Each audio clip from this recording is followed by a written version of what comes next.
L'homme à l'écran est Bryce Rode, âgé de 25 ans. Il est accusé d'être responsable de la disparition des frères Larry Ordway et Maurice Gordon, qui a été révélée suite à un appel inquiétant au numéro d'urgence 901. Lorsque leur mère, Elizabeth Wren, a reçu les terribles nouvelles, son monde s'est effondré. La situation est devenue encore plus pénible en raison des circonstances bouleversantes de l'incident. Les frères ont subi de multiples blessures dans la région thoracique, après quoi l'auteur a tenté de dissimuler les traces à l'aide du feu. Tout était si grave que la police n'a pas permis à Elizabeth de voir ses fils une dernière fois. Selon Brice, les jeunes hommes connaissaient son secret, qui aurait pu détruire sa vie. Quel secret pourrait coûter 2 jeunes vies?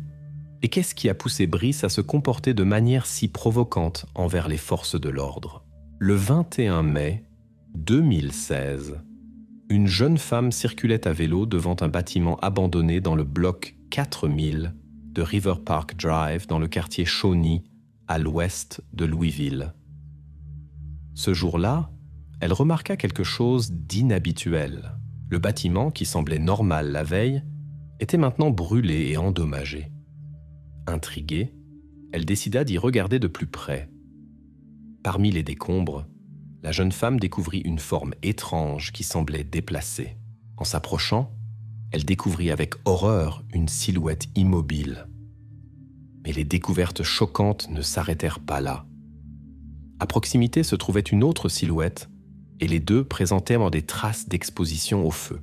Saisie de peur, la jeune femme appela immédiatement la police. Bientôt, les officiers remplirent la scène du crime et tentèrent de déterminer ce qui s'était passé la nuit précédente.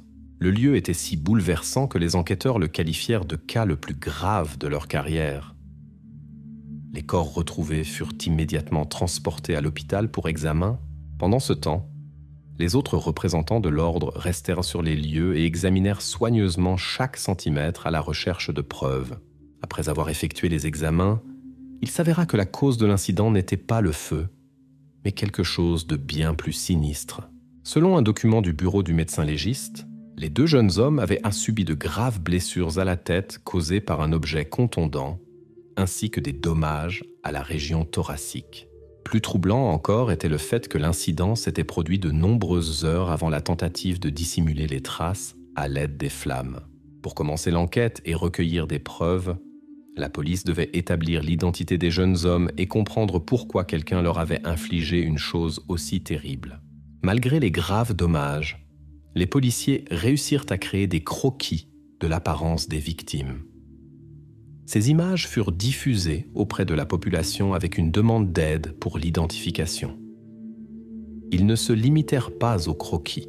Le personnel vérifia tous les signalements de personnes disparues des derniers jours correspondant à la description, mais malheureusement ne trouva aucune correspondance. Les jours passèrent, le lundi était terminé, mais personne ne s'adressa à la police. Le lendemain, le 23 mai 2016, une femme inquiète nommée Elizabeth Wren se précipita au poste de police. Elle était visiblement troublée lorsqu'elle informa les agents que les croquis publiés représentaient ses fils, Larry Ordway et Maurice Gordon. Elizabeth fut bouleversée lorsque les policiers lui communiquèrent la triste nouvelle concernant le sort de ses enfants. Les officiers expliquèrent qu'ils soupçonnaient un acte délibéré et non un accident. Tout indiquait un crime soigneusement planifié. Elizabeth voulait voir ses fils une dernière fois, mais les enquêteurs durent délicatement lui refuser cette demande. Malgré le sentiment d'impuissance totale, Elizabeth rassembla ses forces et communiqua des informations importantes à la police. Elle raconta que ses fils l'avaient informée le soir du 21 mai 2016 qu'ils sortiraient avec un groupe qu'elle n'avait jamais apprécié. Ce soir-là, ils étaient allés à une fête avec 3 amis, Jackery Taylor, Anjuan Carter et Bryce Rode. Elizabeth exprima des inquiétudes particulières concernant Brice, qui avait un passé criminel troublant, incluant diverses infractions graves, disputes domestiques, agressions, enlèvements et même des cas de maltraitance. Les fils avaient assuré à Elizabeth qu'ils reviendraient bientôt, et bien que plusieurs jours se soient écoulés sans nouvelles d'eux, elle ne s'inquiétait pas particulièrement. Les jeunes hommes avaient l'habitude de s'amuser et parfois de ne pas rentrer à la maison pendant plusieurs jours. Elle pensait donc que c'était simplement un de ces cas. Cependant, elle ne pouvait pas savoir que cette fois, elle recevrait un message qui changerait sa vie pour toujours. La police ne perdit pas de temps et commença à rechercher l'ensemble du groupe. Ils trouvèrent rapidement Anjuan Carter et l'amenèrent pour interrogatoire. Pendant ce temps, la recherche de Brice se poursuivait et le lendemain, mardi 24 mai 2016, ils le découvrirent également. L'autre membre du groupe, Jackery Taylor, fut également arrêté le même jour, tout cela dans un court laps de temps. Brice et Jackery passèrent de nombreuses heures en détention, tandis que les enquêteurs parlaient séparément avec chacun d'eux au sujet de Larry et Maurice. Les enquêteurs tentèrent de susciter de l'inquiétude chez Jackery en lui montrant des photos de la scène du crime dans l'espoir d'obtenir des informations. Cependant, Jackery dit seulement qu'il était ami avec les frères, mais n'avait rien à voir avec ce qui leur était arrivé. Brice, de son côté, insista sur le fait qu'il n'avait aucune idée de l'endroit où se trouvaient les frères et finit par demander un avocat. Ne parvenant pas à obtenir des informations utiles de Jackery et Brice, la police décida de changer d'approche. Lors des entretiens séparés avec Anjuan, ils remarquèrent des changements dans son comportement. C'est alors qu'Anjuan révéla finalement ce qui s'était passé le soir du 21 mai. Il expliqua que Brice les avait invités, lui et Jackery, dans son appartement. Là, Brice leur fit part de ses soupçons selon lesquels Larry et Maurice pourraient raconter à la police quelque chose qu'ils avaient vu le 4 mai 2016. Son plus grand secret. Brice réussit à convaincre Jackery et Anjuan de l'aider dans un plan qui prévoyait quelque chose d'irréversible envers les frères. Le soir du 21 mai, Jackery se rendit chez eux et les persuada de sortir, en disant que Brice voulait les conduire à une fête. Larry et Maurice étaient initialement sceptiques, mais finirent par accepter de venir. En quittant la maison, ils assurèrent à leur mère Elisabeth qu'ils reviendraient un plus tard dans la nuit. Le groupe se rendit à la maison de Brice, où il vivait avec sa mère qui était absente ce week-end-là. Lorsque les garçons s'installèrent, ils commencèrent à bavarder et à passer un bon moment, comme lors d'une fête ordinaire. Mais Larry et Maurice ne se doutaient pas que quelque chose de sinistre se préparait en coulisses. Soudain, une dispute éclata entre les personnes présentes, détruisant l'atmosphère joyeuse de la rencontre. Anjuan raconta à la police que Jackery accusait les frères d'avoir volé de l'argent à Brice. Lorsque Jackery accusa Maurice de vol, celui-ci se mit en colère. À ce moment-là, Maurice sentit le danger et prit un couteau pour se protéger lui et son frère, ce qui ne fit qu'aggraver la situation. Selon Anjuan, Brice intervint rapidement et lui prit le couteau dès que Maurice l'eut sorti. Après cela, ils purent maîtriser les frères et restreindre leurs mouvements à l'aide de ceintures. Ils séparèrent Larry et Maurice pour que les frères ne puissent pas résister ensemble. S'ensuivit un moment tendu lorsque Jackery et Anjuan observèrent Maurice supplier en larmes pour obtenir le pardon, dans l'espoir de se sauver lui et son frère de l'inévitable. La cruauté de Brice ne connaissait pas de limite. Alors, dans un acte choquant, Brice commença à frapper sans pitié. Les autres adolescents qui observaient la scène étaient effrayés et bouleversés par la scène terrible. Brice menaça les témoins et força Anjuan à également donner un coup à Maurice. Par peur de la colère de Brice, Anjuan exécuta à contre-cœur l'ordre. Anjuan poursuivit son récit bouleversant, rapportant que Brice, après que Maurice se fut tu, amena de force Larry de la salle de bain au salon, où son frère se trouvait déjà. Maurice fut mis de côté, et Brice porta son attention sur Larry. Larry subit le même traitement horrible que son frère, et à nouveau, Brice força Jackery à participer à l'incident. Après en avoir fini avec les deux frères, Brice les chargea dans la voiture et appela un autre ami pour éliminer les traces. Pendant que Brice et son camarade s'éloignaient avec les frères sur la banquette arrière, Anjuan et Jackery restèrent dans l'appartement. Brice leur avait ordonné d'effacer toutes les traces de ce qui s'était passé. Dans son témoignage ultérieur, Anjuan raconta que Brice avait emmené les frères dans un terrain abandonné et avait allumé un incendie. Les flammes consumèrent Maurice et Larry cette nuit fatidique. Mais par une coïncidence heureuse, ils ne furent pas réduits en cendres. Après l'interrogatoire d'An Juan, les enquêteurs découvrirent enfin la vérité effroyable. Mais ils avaient encore des questions.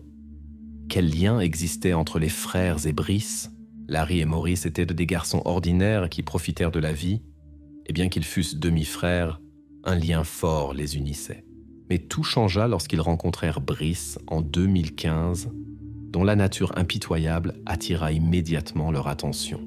Brice était un rappeur avec de nombreux clips musicaux sur Internet qui véhiculaient l'image d'une personne réussie et fortunée. Larry et Maurice furent impressionnés par son style de vie et son charisme, et furent bientôt entraînés dans son monde. Au fur et à mesure qu'ils se rapprochaient, Brice leur présenta un de ses amis, Jackery Taylor. Alors qu'ils passaient de plus en plus de temps avec Brice, ils rencontrèrent le 4e participant, An Juan Carter, qui rejoignit également leur groupe en 2015. Les garçons passaient beaucoup de temps avec Brice, qui les conduisait dans sa voiture, leur achetait des vêtements et de la nourriture et leur donnait même de l'argent de poche. Lors d'une conversation avec les enquêteurs, Jackery raconta que Brice leur promettait la gloire s'ils suivaient ses traces. Ils apparaissaient même dans ses clips musicaux et donnaient l'impression d'adopter sa philosophie. Elizabeth remarqua des changements dans leur comportement pendant cette période. Leurs pages sur les réseaux sociaux se remplirent de photos où ils posaient avec des armes jouets, exhibaient des liasses d'argent, fumaient des cigares et étaient entourés de filles. Ils commencèrent également à fréquenter régulièrement des fêtes et disparaissaient parfois pendant plusieurs jours. Le 4 mai 2016, ils revinrent tard dans la nuit, vers minuit 30, d'une de ces fêtes. Soudain, Brice força Maurice à freiner brusquement lorsqu'il remarqua un homme qui marchait sur le trottoir dans le bloc 800 de la 40 et 1e rue Sud à Louisville, État du Kentucky. En essayant de se rappeler d'où il le connaissait, Brice décida qu'il s'agissait de Christopher Jones, un homme de 40 ans recherché par des groupes locaux. Mais Brice commit une grave erreur. Il identifia mal Christopher, le confondant avec une autre personne et décida d'obtenir la récompense promise. Cette erreur changea instantanément tout. Dans un moment de confusion, Brice sortit rapidement une arme et tira depuis la fenêtre de la voiture sur Christopher. Lorsque Christopher s'effondra, tous les adolescents restèrent figés, choqués par l'incident dont ils venèrent d'être témoins. Sans hésiter, ils s'enfuirent à toute vitesse, submergés par la peur et la montée d'adrénaline. Après l'incident, Christopher fut emmené d'urgence pour une opération d'urgence, mais malheureusement, il ne put être sauvé. Brice conduisit les jeunes chez eux et leur interdit strictement de parler des événements de cette nuit. Cependant, dans les 2 semaines qui suivirent, Larry et Maurice ne purent se défaire des souvenirs accablants. Pendant ce temps, Brice était également tourmenté par l'inquiétude. Il craignait que les frères puissent parler de ce qu'ils avaient vu, et alors il aurait de graves problèmes. C'est pourquoi, le soir du 21 mai 2016, il prit une décision fatidique. En peu de temps, Brice prit la décision de commettre des actes impardonnables envers 3 personnes pour se protéger. Mais maintenant, les conséquences de ces actes le rattrapent. Après les interrogatoires, Jackery et An Juan avouèrent leur complicité et la dissimulation de preuves. Comme ils étaient mineurs, ils furent condamnés à 10 ans dans des établissements spéciaux pour délinquants juvéniles, avec transfert ultérieur dans des établissements pour adultes après avoir atteint l'âge de 18 ans. Selon les conditions de l'accord, ils devaient également témoigner contre Brice devant le tribunal. Depuis son arrestation, Brice sabotait constamment les procédures judiciaires. Les familles des victimes croyaient qu'il le faisait délibérément. Selon eux, il essayait de semer le chaos, sachant que l'accusation demandait la peine maximale pour lui. Il pensait que s'il causait suffisamment de problèmes et retardait le procès, sa peine pourrait être réduite. Au début, Brice surprit tout le monde par son comportement. Il insulta le défenseur désigné par le tribunal après avoir appris son amitié avec le grand-père des victimes. Cela créa un problème sérieux et l'avocat dut se retirer de l'affaire en raison d'un conflit d'intérêts. Plus tard, il y eut une confrontation tendue entre Brice et le juriste, qui fut enregistrée dans les documents de la session. Brice prononça même une phrase inquiétante. « Je te trouverai quand je sortirai ». Après cet incident, lors des audiences suivantes, il fut attaché à la chaise et des restrictions spéciales furent appliquées. Souvent, il refusait de permettre à son défenseur de parler en son nom, déclarant sa méfiance. C'est pourquoi il dut changer 3 avocats commis d'office. Il semblait déterminé à tout faire à sa manière, sans tenir compte de l'opinion des autres. Que vous soyez d'accord avec moi ou non, les tribunaux supérieurs seront d'accord. Je veux simplement qu'il soit noté que je fais tout ce qui est en mon pouvoir. Vous pouvez l'écrire quand vous le souhaitez, dit-il. Malgré le fait que vous êtes manifestement favorable à l'accusation et que vous n'enregistrez pas toutes mes demandes, je continuerai à faire des demandes et à m'exprimer chaque fois que je le jugerai nécessaire. Je ne sais pas ce qui se passe avec vous, mais je dirai certainement ce que je pense. Je parle de vous et de ce procureur, expliqua-t-il lors d'une de ses apparitions. Vous avez rejeté toutes mes demandes, chacune d'entre elles que j'ai soumises. Êtes-vous raciste? Ou avez-vous une relation spéciale avec lui? Lequel des deux? Ou vous trompez-vous simplement? Peut-être êtes-vous un membre secret du Ku Klux Klan? C'est ce que vous êtes en réalité. Passons à la question suivante. Parlez moins. Votre tâche est de faire votre travail, pas de vous soucier de moi. C'est ce que je dis. Je m'occupe de moi. Vous vous occupez de vous. Puis-je demander pourquoi vous continuez à refuser de retirer cette personne de mon cas alors que nous avons constamment des problèmes? Avez-vous quelque chose de personnel contre moi pour ne pas vouloir le remplacer? Non, monsieur. J'ai un intérêt personnel à vous assurer une assistance juridique efficace. Ils ont eu du mal à trouver quelqu'un qui pourrait vous représenter, et fondamentalement, monsieur Griffith est tout ce qu'ils ont. J'écrirai au barreau et à l'ACLU. Je leur écrirai. Nous verrons ce qui se passera. D'accord. Fixons une date pour la prochaine session. Non. Nous ne clarifierons pas cela. Nous le clarifierons très rapidement, je le promets. Après ce procès en 2017, Brice tenta également de s'évader de la prison en faisant un trou dans sa cellule. Cependant, les officiers découvrirent ce trou et trouvèrent également une note menaçante qu'il avait envoyée à Jay Carey. Dans la note, il était écrit « Les rats seront démasqués. Prouve que tu n'es pas un traître. » Ces mots montraient comment Brice essayait de manipuler, même derrière les barreaux.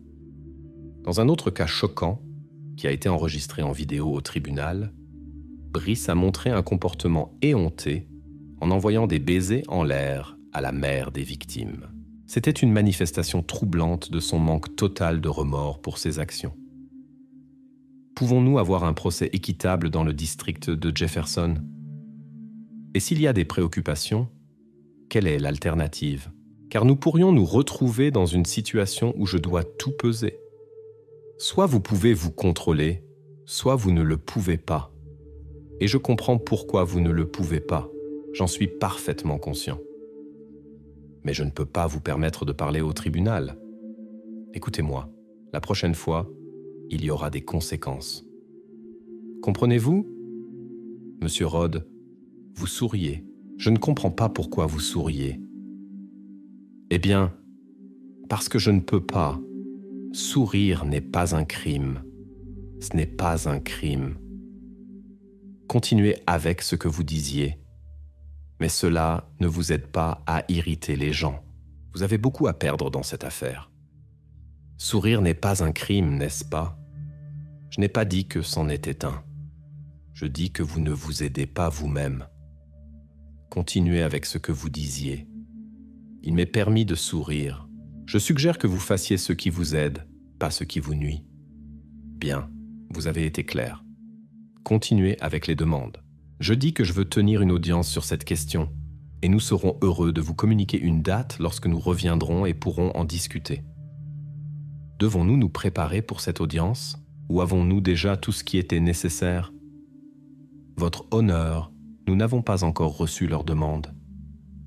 Nous n'avons pas encore déposé la pétition. Votre honneur, nous aimerions obtenir une date de votre part. Nous avons quelques preuves, Certaines pourraient être volumineuses. C'est pourquoi nous essayons de tout rassembler. Le procès était constamment reporté et Elizabeth devenait de plus en plus contrariée, non seulement en raison des retards, mais aussi du comportement de Brice dans la salle d'audience. Lors d'une audience, ses émotions la submergèrent et elle dut être escortée hors de la salle. Plus tard, dans une conversation avec des journalistes, elle avoua que malgré les tentatives de trouver le pardon à travers sa foi, elle ne pouvait pas se défaire de la douleur de la perte de ses 2 fils à cause de cette personne. Elle décrivit Brice comme malade et comme un démon, ce qui montrait la profondeur de sa souffrance et de sa colère envers lui.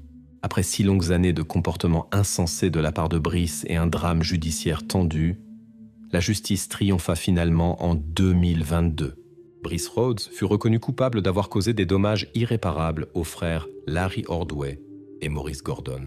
Cela s'est produit après qu'ils ont été, selon les rapports, témoins de la façon dont il a blessé Christopher Jones en 2016.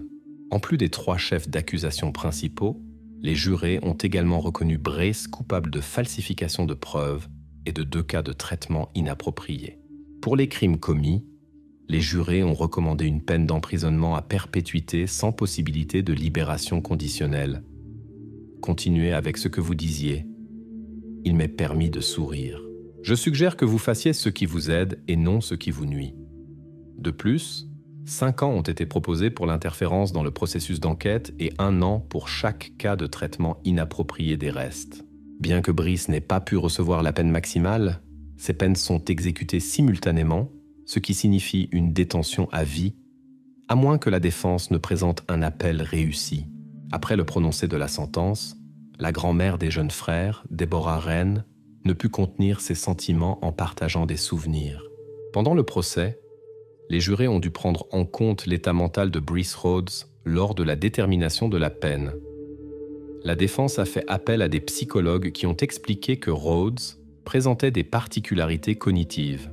Ils ont également mentionné les diagnostics de TDAH et de troubles bipolaires, mais étaient d'avis qu'il n'avait pas reçu le soutien ou la formation nécessaire pour surmonter ces difficultés. Malgré ces arguments, les jurés ont décidé de soutenir le côté de l'accusation et des victimes. L'étudiante Jasmine Pace prévoyait de passer la fête de Thanksgiving de l'année 2022 entourée de ses proches. Cependant, à la dernière minute, elle envoya un message à sa mère pour lui dire qu'elle ne viendrait pas. Cela surprit un peu sa famille, mais ne suscita pas d'inquiétude sérieuse. Peu après, une publication apparut sur la page Facebook de Jasmine, célébrant la fête avec son bien-aimé. Cependant, la photo jointe ne correspondait manifestement pas à la fête. De plus, Jasmine avait un bras entièrement tatoué, mais sur l'image, aucun tatouage n'était visible. Cela ne pouvait signifier qu'une chose. L'image était ancienne, et quelqu'un se faisait passer pour Jasmine, postait des photos sur le réseau social et prétendait que la jeune femme partageait des moments de sa vie. L'inquiétude de la famille se transforma en panique. À ce moment-là, la famille comprenait déjà que quelque chose n'allait pas. Personne ne savait où se trouvait Jasmine, et sur Internet, quelqu'un se faisait passer pour leur fille. Tout commença la veille de Thanksgiving 2022, vers 23h30. Jasmine Pace quitta la maison de sa mère à Chattanooga, dans l'État du Tennessee, monta dans son Chevrolet Equinox blanc et s'en alla. Le lendemain, Catherine, la mère de Jasmine, reçut un message du téléphone de sa fille. Jasmine écrivit qu'elle avait décidé de rester chez son amie Emma jusqu'à la fin de la semaine.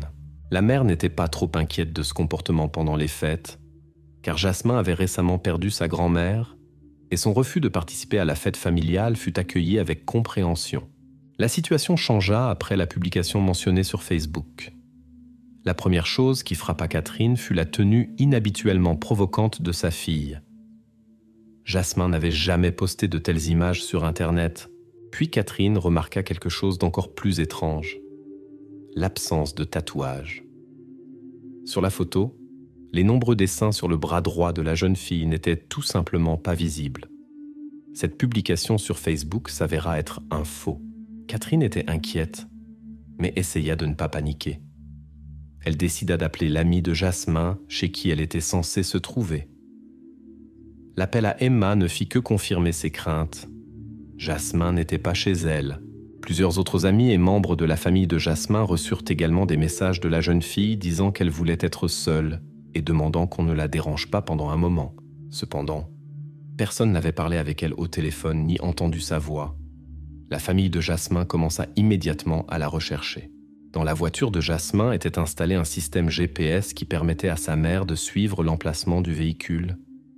Il fut bientôt découvert. Le Chevrolet Equinox blanc était garé devant un immeuble d'appartements sur Mountain Creek Road à Chattanooga. Au moment de la découverte de la voiture, il était déjà 20h30 le 26 novembre.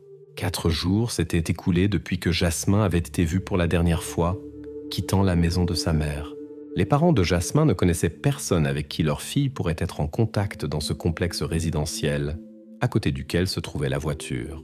Lorsque les membres de la famille ouvrirent la voiture, le siège du conducteur était fortement reculé, comme si quelqu'un de beaucoup plus grand que la petite Jasmin s'était assis au volant. Ils appelèrent les secours pour signaler la disparition. Les représentants de l'ordre qui arrivèrent rédigèrent un rapport détaillé sur la découverte de la famille. La mère de Jasmin, Catherine, contacta également l'opérateur de téléphonie mobile. Ils avaient un forfait familial qui permettait à la mère d'accéder à l'historique des appels de sa fille. Aucun appel n'avait été passé depuis le téléphone de Jasmin depuis plusieurs jours. Avec la liste des appels en main, la mère inquiète commença à appeler tous les numéros. Elle le fit en présence des policiers. Dans la liste, il y avait un numéro avec lequel Jasmin avait parlé plus d'1 heure le soir, à 10h. Lorsque Catherine appela ce numéro, un jeune homme lui répondit que Jasmin avait rencontré via une application de rencontre. C'était Jason Chen, un étudiant en informatique de l'Université du Tennessee. Comme il s'avéra, ils se rencontraient, Jasmin et lui. Leur communication durait depuis plusieurs mois, mais la relation n'était pas assez sérieuse pour en parler aux parents. Ni la mère de Jasmin ni son père ne connaissaient Jason. L'étudiant fut informé de la disparition de Jasmin et on lui demanda s'il avait eu de ses nouvelles. Il répondit qu'il ne l'avait pas vue depuis plusieurs jours et que leur dernière conversation n'avait duré que quelques minutes. Catherine comprit que c'était un mensonge évident. Devant elle se trouvait la liste de tous les appels avec les horaires, y compris la conversation d'1 heure entre sa fille et ce jeune homme. Il a parlé avec elle pendant 71 minutes entières. Il faut s'en souvenir. La conversation a duré plus d'1 heure. Il a simplement menti. Catherine était indignée. Le manque d'inquiétude de Jason était encore plus troublant. Catherine supplia la police de prendre des mesures supplémentaires pour l'enquête. Mais ils ne firent pratiquement rien. À ce stade, il n'y avait pas de signes évidents d'un incident. Ils rédigèrent un procès-verbal, échangèrent des coordonnées, et la police laissa les parents déçus seuls avec leur malheur. Suite à cela, Catherine et Travis, les parents de Jasmin, décidèrent d'agir par eux-mêmes. Ils se rendirent au complexe résidentiel près duquel la voiture de leur fille avait été trouvée et commencèrent à frapper à chaque porte et à poser des questions. Peut-être que quelqu'un avait vu quelque chose, mais personne n'avait rencontré Jasmin. L'agent de sécurité accepta de fournir la vidéo de la caméra de surveillance sur laquelle on pouvait voir un Chevrolet blanc. On peut voir comment le véhicule entre dans le parking. Sur l'enregistrement du 23 novembre, vers 8h30 du soir, la voiture entre dans le parking et se déplace vers l'endroit exact où elle serait retrouvée plus tard. Il est tout simplement impossible de reconnaître qui était au volant à ce moment-là. De façon inattendue, Catherine remarque sur son téléphone un message concernant sa fille qu'elle avait négligé auparavant. On ne sait pas clairement pourquoi cela s'est produit. Peut-être que le SMS est arrivé en retard, s'est perdu parmi d'autres notifications ou quelque chose de similaire. Elle découvrit donc un message de Jasmin envoyé le 23 novembre. Il n'y avait pas de texte, seulement une balise géographique avec l'emplacement exact du téléphone de sa fille. Le message avait été envoyé au milieu de la nuit. Il est arrivé à 2h18 du matin. La fille n'avait jamais envoyé de tel message auparavant, surtout pas à cette heure. Le lendemain, après que la police eut ignoré l'inquiétude des parents concernant le complexe résidentiel, la famille se rendit immédiatement à l'adresse indiquée dans le message. Des appartements, au 110 rue Tremont. Et à nouveau, les parents désespérés frappent à chaque porte. Tous, sauf un appartement portant le numéro 210, ouvrirent leurs portes. Les voisins racontèrent que dans la nuit du 23 novembre, vers 2h15 du matin, ils avaient entendu un bruit fort provenant de l'appartement 210. Pour rappel, le message est arrivé à 2h18, l'heure du bruit dans ces appartements et l'heure de l'envoi du message avec la géolocalisation coïncident exactement. Catherine et Travis, désespérés par l'inaction de la police, prennent une décision et entrent indépendamment dans l'appartement 210. Directement à l'entrée, dans un carnet à côté de la porte, était noté le nom du propriétaire, Jason Chen. C'était un petit studio avec une cuisine, à quelques pas seulement du canapé. Un couloir menait à la seule chambre. Dans l'appartement, il y avait une salle de bain et une machine à laver installée dans un placard. La majeure partie de l'appartement pouvait être vue immédiatement en entrant. Sur la table de la cuisine se trouvait un petit sac de voyage. C'était le sac de Jasmin. À côté se trouvaient des ustensiles de nettoyage. Dans le tiroir de la table, le père de Jasmin découvrit son permis de conduire ainsi que des cartes bancaires. Il les sortit et les plaça dans un endroit bien visible. Les parents appelèrent à nouveau la police.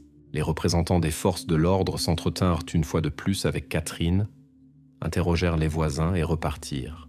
Comprenant que les autorités officielles ne montraient toujours pas l'empathie nécessaire, Catherine retourna plusieurs fois dans l'appartement au cours des heures suivantes. Elle emporta des carnets et de l'électronique, plusieurs téléphones portables, un appareil photo et une tablette. Tout ce qui, selon elle, pourrait donner un indice sur l'endroit où se trouvait sa fille. Les parents fouillèrent également les conteneurs à ordures à côté du bâtiment. Vers minuit, la police revint dans la rue Tremont, cette fois avec un mandat de perquisition, et commença officiellement l'enquête. Lors de la première inspection, les enquêteurs remarquèrent immédiatement des taches suspectes. Elles furent découvertes sur le parquet du salon, dans les joints entre les carreaux, dans la salle de bain, sur le tapis de la chambre. Des traces furent trouvées sur les portes et sur le mur de la salle de bain. Dans l'appartement, de nombreux produits de nettoyage différents furent découverts. Les sacs poubelles étaient déchirés. En fouillant les conteneurs à déchets, les forces de l'ordre trouvèrent des baskets blanches et un pantalon bleu. Tous ces objets furent saisis comme preuve. En retournant dans l'appartement, ils remarquèrent des fragments de verre brisés dans le salon. C'est exactement ainsi que se présentaient les signes d'un incident grave. Ce qui s'était passé ici suscitait de l'inquiétude, mais l'image devenait plus claire. Il semblait que des meubles avaient été déplacés. Sur le tapis de la chambre, il y avait des traces indiquant que des meubles étaient restés là pendant un certain temps, puis avaient été déplacés vers d'autres parties de la pièce. Le changement avait manifestement été effectué pour dissimuler une grande tache sous le lit. Sur le lit se trouvait un couteau de cuisine. Dans presque chaque pièce, les enquêteurs découvrirent des taches d'origine inconnue. Des spécialistes étaient nécessaires, et un groupe médico-légal fut appelé pour traiter la pièce avec le réactif étoile bleue, qui révèle les zones où des traces ont pu être éliminées, invisibles à l'œil nu. Le couloir s'illumina. L'affaire de la disparition de Jasmin Pace prit un nouveau tournant. Les enquêteurs obtinrent des enregistrements de caméras de surveillance dans l'immeuble résidentiel et les environs. Grâce à ces enregistrements, la police put reconstituer la chronologie des mouvements de Jason Chen pour comprendre où chercher Jasmin Pace. Les enquêteurs étaient assez convaincus qu'elle était arrivée au 110 rue Tremont avant minuit, le 22. En effet, le Chevrolet Equinox a été photographié lorsque le véhicule tournait à droite vers un parking d'immeuble. Mais la même voiture a également été captée par des caméras à la sortie. L'ensemble du trajet du véhicule a pu être retracé. Il se déplaça de la maison de Jason jusqu'à l'immeuble d'appartement où il resta finalement sur le parking. L'enquête s'intéressa également à plusieurs voyages supplémentaires de Jason Chen le jour de Thanksgiving. Le premier d'entre eux, la visite matinale au supermarché. Il y est allé seul. Il a acheté du ruban adhésif, du peroxyde d'hydrogène et des produits de nettoyage. La caméra du magasin, installée au-dessus de la caisse, a clairement capturé les baskets blanches de Jason. On suppose qu'il s'agit de la même paire de chaussures qui a été retrouvée jetée dans une poubelle près de la maison du jeune homme. Le soir de ce même jour, Jason s'est rendu dans une pharmacie et a acheté un paquet de serviettes en papier. Dans le laps de temps entre la visite matinale au supermarché et le moment où il a quitté l'appartement hâtivement rangé avec des traces de l'incident, il a dû sortir Jasmin du bâtiment, se débarrassant de ses affaires et de ses vêtements, et tentant d'effacer les preuves. La police a suivi les mouvements de l'étudiant en programmation à travers diverses vidéos de surveillance. Son sweat à capuche blanc distinctif les a beaucoup aidés. Un vêtement lumineux et voyant qu'on pouvait reconnaître même sur des enregistrements sombres et pas toujours clairs. Ici, vers 18h23, le sweat à capuche blanc réapparaît à la sortie du bâtiment. Cette fois, la silhouette traîne péniblement une grande valise. Elle se dirige vers le parking. Après quelques minutes, les caméras ont capturé la Toyota Camry noire de Jason à la sortie. Jason a chargé les bagages lourds dans le véhicule et est parti. Et le 29 novembre, une semaine après la dernière rencontre avec Jasmin vivante, Jason Chen fut finalement retrouvé dans la maison de ses parents. Les officiers qui l'ont arrêté ont remarqué des déchirures sur sa main droite et ses jambes, indiquant une altercation sérieuse. Un mandat de perquisition fut également émis pour la maison des parents de Jason. Là, ils trouvèrent un sac à dos noir et une collection de notes manuscrites. Apparemment, dans certaines d'entre elles, Jason tentait de formuler sa version des événements. Dans l'une, il affirmait avoir vu Jasmin pour la dernière fois, le 19 novembre. Ils ont parlé le 22. Il écrivait aussi qu'elle quittait parfois la maison, qu'elle avait une ordonnance restrictive contre son ex-partenaire. Il semblait que Jason se préparait minutieusement à l'inévitable interrogatoire de police. Également dans le sac à dos, dans un étui à lunettes, les enquêteurs trouvèrent une carte SIM. C'était la carte SIM de Jasmin. Ils ont confisqué le téléphone de Jason et téléchargé toutes ses données. Dans le téléphone, les enquêteurs découvrirent une photo de Jasmin debout dans sa salle de bain, prise exactement cette nuit-là de sa disparition. Plusieurs captures d'écran de messages qu'il avait reçus de Jasmin furent également trouvées. Le lendemain matin, alors que quelque chose d'irréversible lui était probablement déjà arrivé, il lui envoya une photo avec une légende. Il dormait paisiblement. Le même jour, il écrivit un message. « Salut, est-ce qu'on dîne toujours ce soir ?» Les métadonnées de la photo montraient que le cliché avait été pris 2 ans auparavant. Jason se préparait à l'interrogatoire et créait de fausses preuves. Selon ses dires, il communiquait avec Jasmin sans savoir où elle allait. Cependant, les données du téléphone montraient que son appareil avait fait un voyage au supermarché avec Jason ce matin-là. Sur les enregistrements des caméras de surveillance, on pouvait voir qu'il parcourait seul le magasin et faisait des achats. Finalement, les informations sur les mouvements du téléphone montrèrent l'itinéraire après qu'il eut chargé une grande valise dans sa Toyota Camry. Jason conduisit sur la rue Sainte. Cette rue longeait la rive du fleuve. C'était le 1er décembre lorsque la police examina la zone riveraine. Les enquêteurs découvrirent un objet suspect. C'était exactement ce qu'ils s'attendaient malheureusement à trouver.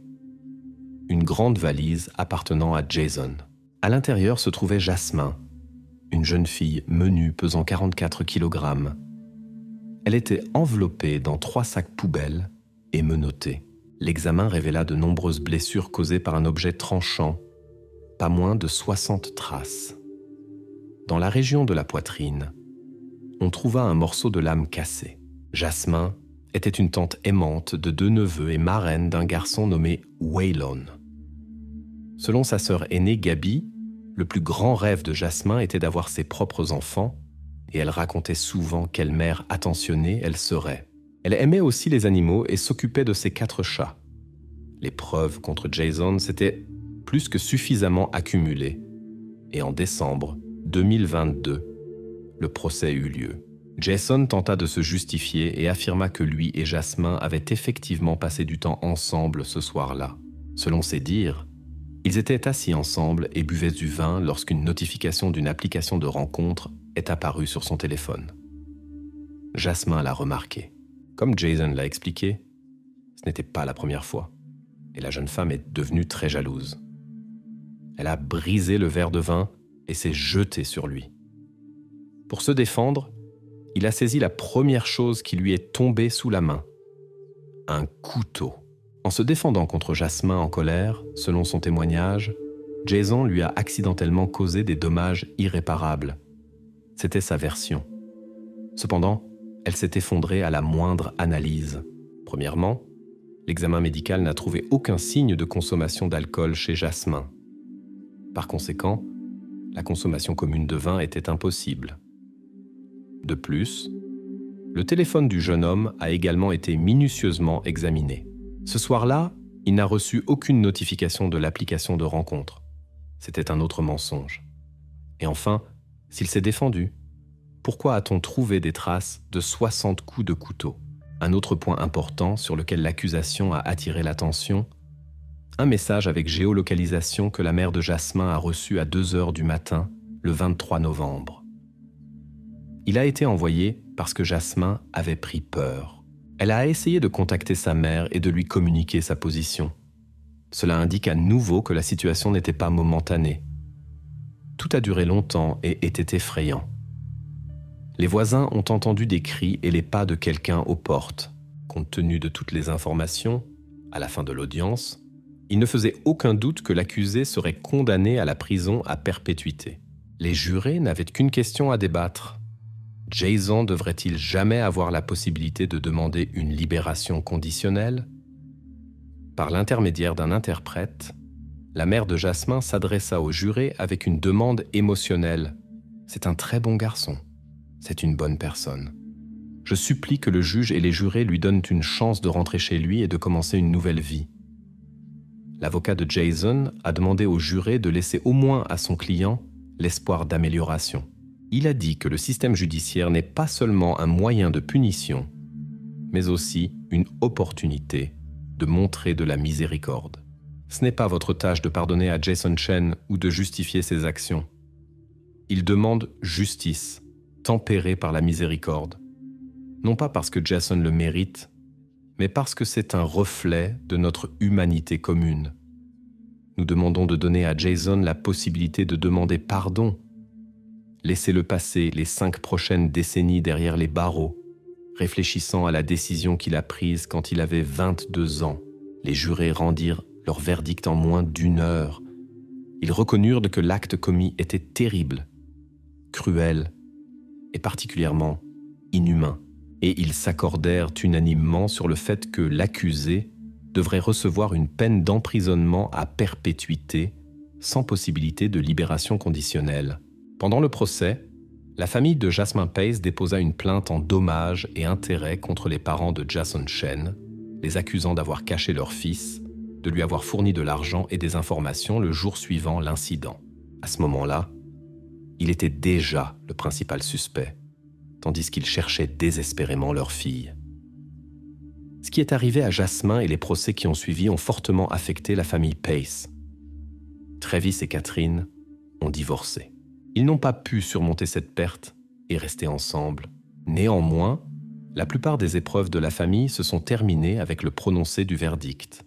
Et ils ont obtenu justice contre la personne qu'ils ont décrite comme un monstre et dont les actions ont été décrites par les enquêteurs comme abominables, cruelles et inhumaines.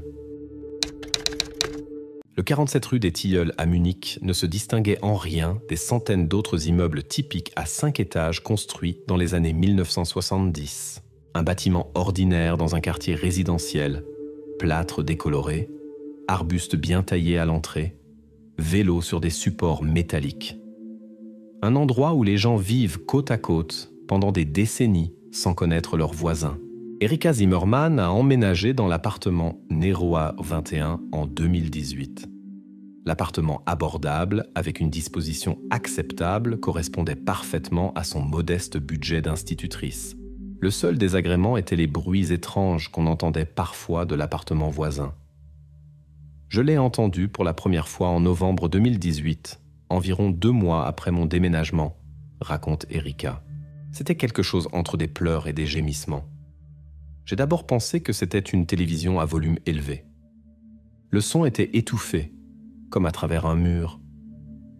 Son voisin était Gerhard Schubert, un retraité de 64 ans qui avait longtemps travaillé comme surveillant technique dans le même immeuble. Un petit homme avec une barbe grise soignée et un regard attentif.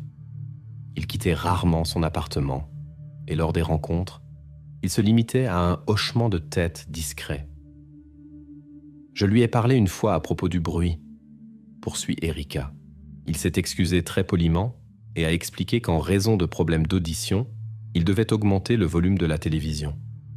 Il a promis d'acheter des écouteurs. Après cela, c'est effectivement devenu plus calme pendant un moment.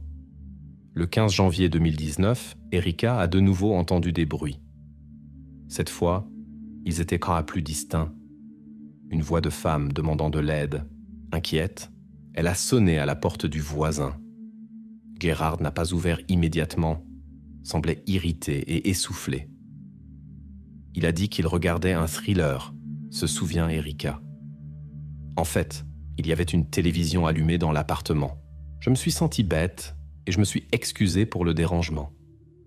Mais quelque chose dans son comportement m'a rendue méfiante. Il se tenait de manière à ce que je ne puisse pas regarder à l'intérieur, et il sentait quelque chose d'étrange, comme dans un hôpital. Les mois suivants se sont écoulés tranquillement. Erika voyait rarement son voisin, les bruits ne se répétaient à pas. Mais elle a remarqué que souvent, des bruits de pas se faisaient entendre de son appartement la nuit. C'était comme s'il ne dormait pas, faisant les 100 pas pendant des heures. Pour un homme âgé, il était étonnamment actif la nuit. En avril 2019, des annonces concernant la disparition d'Anna Hoff, 27 ans, sont apparues dans la cage d'escalier. La jeune femme était venue à Munich pour un entretien d'embauche et n'était pas retournée à son auberge. La police a interrogé les habitants car le dernier signal de son téléphone portable avait été localisé dans cette zone. L'agent m'a montré une photo, dit Erika. Une jolie blonde aux cheveux courts. Je ne l'avais jamais vue. Ils ont demandé si quelqu'un avait remarqué des personnes suspectes dans le quartier. Bien sûr, personne n'avait rien vu. Dans des maisons comme celle-ci, personne ne voit rien.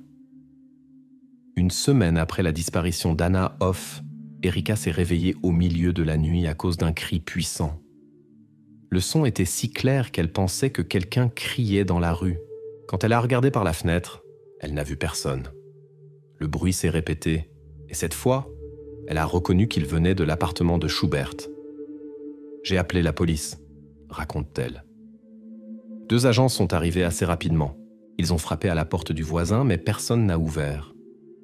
Après plusieurs tentatives, Gerhard est finalement sorti, l'air endormi, vêtu d'un pyjama et d'une robe de chambre. Il a affirmé avoir profondément dormi et n'avoir rien entendu. Les policiers ont vérifié l'appartement de Schubert, une procédure standard pour de tels appels. Une rapide inspection n'a rien révélé de suspect. L'appartement du retraité, composé de 2 pièces, semblait bien rangé, bien que modestement meublé. Aucun signe de présence d'une autre personne. L'agent m'a dit que j'avais probablement entendu un chat ou des bruits provenant d'un autre appartement, se souvient Erika. Théoriquement, c'était possible. L'acoustique dans les vieux immeubles peut être trompeuse. Mais j'étais certaine que le cri venait de mon voisin. Après cet incident, la relation entre les voisins est devenue tendue. Gerhard évitait les rencontres avec Erika, et quand il la croisait, il regardait avec une colère mal dissimulée. À un moment donné, Erika a commencé à craindre que ses soupçons soient infondés et qu'elle se transforme en une voisine paranoïaque. En été 2019, l'affaire Anna Hoff a progressivement disparu des bulletins d'information. La jeune femme n'avait toujours pas été retrouvée, mais la recherche active avait été arrêtée. Son cas est devenu l'un des nombreux signalements de disparition non résolus dans les dossiers de la police de Munich. En août, des problèmes d'approvisionnement en eau ont commencé dans l'immeuble. Les résidents des étages inférieurs se plaignaient d'une faible pression. La société de gestion a promis d'envoyer un plombier. Pendant plusieurs mois, rien n'a changé. Le 10 octobre 2019, une nouvelle résidente a emménagé dans l'appartement 1023, un étage au-dessus de l'appartement de Schubert, Claudia Mayer, une infirmière de 32 ans. Une femme rayonnante et sociable qui s'est rapidement présentée à tous dans la cage d'escalier. Claudia était l'opposé complet de l'atmosphère locale, sourit Erika. Elle apportait des pâtisseries de maison aux voisins, organisait un groupe WhatsApp pour les résidents. Elle a même réussi à faire parler Gerhard. Il bavardait parfois dans la cage d'escalier. C'est Claudia qui a d'abord remarqué l'étrange plan de l'appartement de Schubert. Une fois, alors qu'elle l'aidait à porter des sacs lourds, elle est entrée dans son appartement et a été surprise par la taille du salon. Elle m'a dit « Ne trouves-tu pas étrange que son appartement n'ait que 2 pièces ?» se souvient Erika. Selon le plan de l'immeuble, il devrait y en avoir 3, comme dans le tien. Où a disparu la 3e pièce ? Cette conversation a fait réfléchir Erika. Elle vivait dans un appartement de 3 pièces en face de l'appartement de Schubert. Selon la logique de la construction standard, le plan devrait être symétrique. Mais dans l'appartement du voisin, elle n'avait vu qu'un salon et une chambre à coucher. J'ai commencé à me souvenir de cette nuit quand la police est venue, dit-elle. Les agents n'avaient effectivement inspecté que 2 pièces et la cuisine. Mais il aurait dû y en avoir une autre. Peut-être qu'ils n'y ont tout simplement pas prêté attention. En novembre 2019, Claudia a signalé aux voisins qu'elle entendait souvent des bruits étranges provenant du conduit de ventilation dans sa salle de bain. Ça sonne comme des coups ou des grattements, a-t-elle décrit. Comme si quelqu'un essayait d'attirer l'attention. Erika et Claudia ont décidé de parler avec d'autres résidents. Il s'est avéré que beaucoup avaient remarqué des choses étranges. Martin Wagner de l'appartement Nersnera 19 a raconté qu'il avait vu Schubert sortir des sacs lourds à plusieurs reprises pendant la nuit. Ingrid Bauer du premier étage se souvenait qu'en 2018, peu avant l'arrivée d'Erika, une jeune femme avait également disparu dans l'immeuble. Une étudiante de 25 ans qui avait loué l'appartement Ndero 15. À l'époque, tout le monde avait supposé qu'elle avait simplement déménagé sans en informer le propriétaire. Bien sûr, nous avons tout discuté à voix basse, comme des conspirateurs, admet Erika. Personne ne voulait accuser ouvertement le voisin. Et si ce n'était que des coïncidences ? Une personne âgée peut avoir des habitudes étranges. Peut-être que la 3e pièce avait simplement été transformée en débarras. En décembre 2019, les problèmes d'approvisionnement en eau se sont intensifiés. La société de gestion a finalement envoyé un plombier, Marcus Weber. Il a vérifié toutes les canalisations de l'immeuble et a découvert un raccordement non autorisé à la canalisation principale d'eau. Quelqu'un a fait une dérivation directement à partir de la canalisation principale, a-t-il expliqué au gestionnaire. Fait professionnellement avec un compteur séparé. Mais ce n'est pas enregistré dans la documentation. La dérivation va vers les appartements 17 et 19. L'appartement Neirassas 7 appartenait à Gerhard Schubert. Le gestionnaire, Dieter Kraus, a décidé de procéder à une vérification. Le 15 décembre 2019, il a visité l'appartement du retraité avec l'ingénieur civil Thomas Hoffmann. Schubert les a laissés entrer à contre-cœur et a expliqué le raccordement illégal comme un ancien système qui restait de son temps comme concierge. Hoffmann, qui inspectait les pièces, a remarqué le plan étrange. Il devrait y avoir une autre pièce ici, a-t-il noté, pointant vers un mur dans le salon. Selon le projet, c'est un appartement de 3 pièces. Schubert a expliqué que la 3e pièce avait été transformée en débarras où il gardait des outils et de vieilles affaires. Les clés auraient été perdues, la porte coinçait, et il n'y avait plus accès depuis longtemps. Cela semblait étrange, dit Kraus. Comment peut-on ne pas avoir accès à une partie de son propre appartement ? J'ai suggéré d'appeler un serrurier pour ouvrir la porte. Gerhard a catégoriquement refusé et a dit qu'il résoudrait ce problème lui-même. L'ingénieur a néanmoins examiné le mur où devait se trouver la porte de la 3e pièce. Il n'a trouvé aucun signe d'une porte.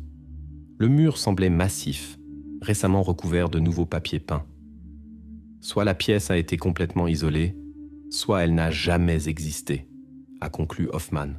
Mais selon les documents, il y a clairement un appartement de 3 pièces ici, où a disparu une pièce d'environ 15 mètres carrés. Après la visite du gestionnaire, Schubert est devenu encore plus renfermé. Les voisins le voyaient rarement. Même pour aller au supermarché, il choisissait le petit matin, quand il n'y avait personne dans la cage d'escalier. En janvier 2020, Claudia Mayer s'est adressée à la police avec une plainte officielle. Elle a signalé des bruits suspects provenant de la ventilation et le plan étrange de l'appartement voisin. Compte tenu des cas non résolus de femmes disparues dans la région, elle a demandé que Schubert soit vérifié. Le détective Jürgen Meyer, homonyme de Claudia, a pris la plainte, mais a dit franchement que la police pouvait faire peu sans preuves concrètes. Nous ne pouvons pas fouiller l'appartement d'une personne simplement parce que le plan semble étrange, a-t-il expliqué. Mais je promets d'enquêter sur les cas de femmes disparues et de vérifier s'il y a un lien avec cette adresse. Le détective a effectivement commencé la vérification. Il a examiné tous les cas de femmes disparues dans la région au cours des 5 dernières années.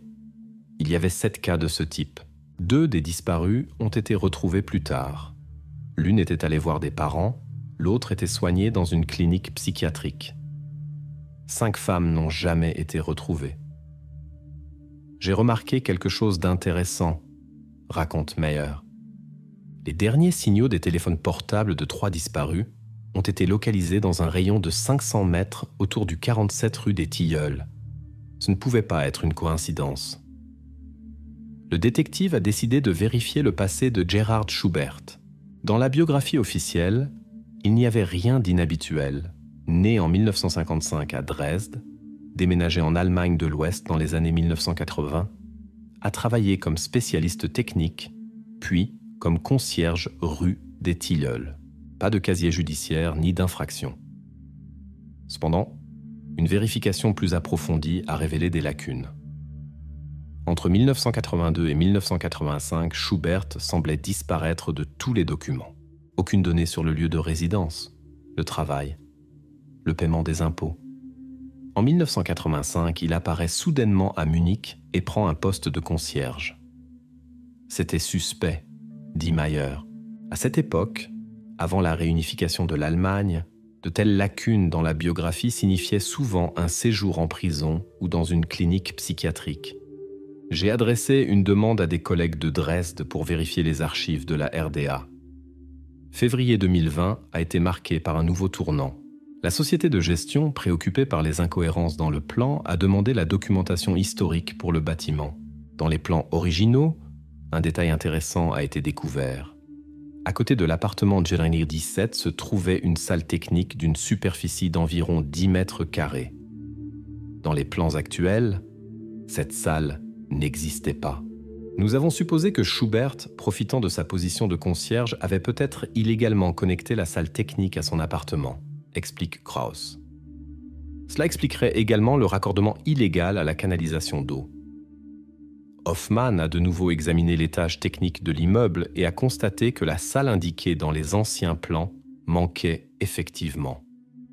À sa place se trouvait un mur nu, récemment peint. Cela ressemblait déjà à une violation grave des règles de construction, dit l'ingénieur. Nous avons décidé de faire appel à l'inspection du logement et de procéder officiellement. Le 20 février 2020, une commission composée de représentants de la société de gestion, de l'inspection du logement et de l'ingénieur civil est arrivée avec un ordre officiel pour inspecter l'appartement de Schubert. Quand le retraité a vu les documents officiels, il est entré en colère. Il criait qu'il était persécuté, que les voisins avaient conspiré contre lui. À un moment, il a essayé de jeter la commission dehors. L'inspectrice du logement Greta Schulz a appelé la police pour maintenir l'ordre. En attendant l'arrivée de la patrouille, Schubert s'est un peu calmé et a exigé que l'inspection soit effectuée en présence de son avocat. On lui a promis de reporter la vérification au lendemain. Pendant la nuit, Erika a de nouveau entendu du bruit de l'appartement voisin. Ça ressemblait à des meubles qu'on déplace, des coups de marteau, se souvient-elle. J'ai appelé Claudia, elle entendait aussi le bruit. Nous avons décidé d'appeler à nouveau la police. 2 agents sont arrivés après 15 minutes. Ils ont frappé à la porte de Schubert mais personne n'a ouvert. Après plusieurs tentatives, les policiers ont décidé que la situation n'était pas urgente et sont partis, promettant de revenir le matin. Au matin du 21 février, la commission avec 2 policiers est arrivée à l'heure fixée. L'appartement de Schubert était vide. Le lit était intact. Il y avait des aliments frais dans le réfrigérateur. Tout semblait comme si le propriétaire était juste sorti un moment et reviendrait bientôt. Sa voiture, une vieille VW Golf, manquait à sa place de stationnement habituelle. Nous avons décidé de procéder à l'inspection sans le propriétaire, dit Schultz. Nous avions un ordre officiel et son absence était considérée comme une tentative d'entraver la vérification. La commission a soigneusement examiné tout l'appartement, essayant de trouver l'entrée de la supposée 3e pièce ou de la salle. Technique. Ils ont frappé sur les murs et mesuré les distances. Dans la chambre à coucher, nous avons découvert quelque chose d'étrange, raconte Hoffman. L'armoire coulissante intégrée était suspicieusement profonde. Les dimensions ne correspondaient pas au plan. Nous avons décidé de vérifier sa paroi arrière. Lorsque l'ingénieur et l'un des policiers ont poussé les vêtements et frappé sur la paroi arrière de l'armoire, le son s'est avéré creux. En examinant de plus près, ils ont découvert qu'une partie du mur était une porte camouflée avec des charnières bien cachées. Le policier a prudemment ouvert la porte. Derrière se trouvait un passage étroit qui menait à une pièce sombre. L'agent a allumé sa lampe de poche et est entré. Ce qu'ils ont vu dépassait les pires attentes. Une pièce d'environ 25 mètres carrés était aménagée comme une cellule. Un lit fixé au sol, une table, des toilettes dans le coin. Les murs étaient isolés acoustiquement avec un matériau spécial. Une petite fenêtre grillagée donnait sur un conduit de ventilation et fournissait un accès minimal à l'air. Dans la pièce, il y avait des signes évidents de la présence d'une personne, dit le policier Fabian Schneider. Un lit froissé, des restes de nourriture sur une assiette. Sur le mur, nous avons découvert un nom gravé, Anna. La commission a immédiatement appelé un groupe d'enquête. L'appartement de Schubert a été déclaré scène de crime. Une opération à grande échelle a commencé pour rechercher Anna Hoff disparue et Gerhard Schubert en fuite.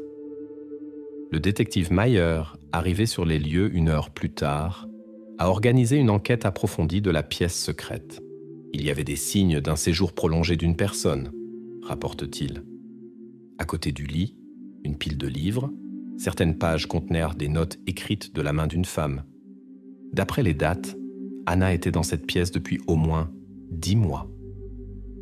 Dans de brèves notes, qui ressemblaient davantage à un journal intime, la jeune femme décrivait son cauchemar. Schubert l'avait enlevée alors qu'elle cherchait un appartement à louer. Il l'avait attirée en lui montrant prétendument des appartements vacants, puis l'avait retenue de force, la soumettant régulièrement à des abus. Le pire était que dans le journal, d'autres femmes étaient également mentionnées, poursuit Mayer.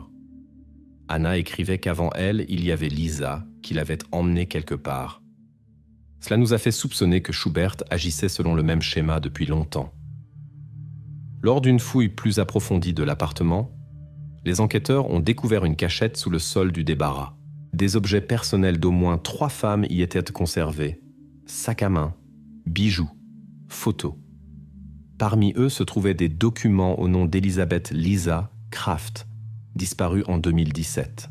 Nous avons également trouvé un disque dur externe avec des photos et des vidéos, dit Mayer sans entrer dans les détails. Le contenu a confirmé nos pires craintes. Schubert documentait ses actes sur de nombreuses années.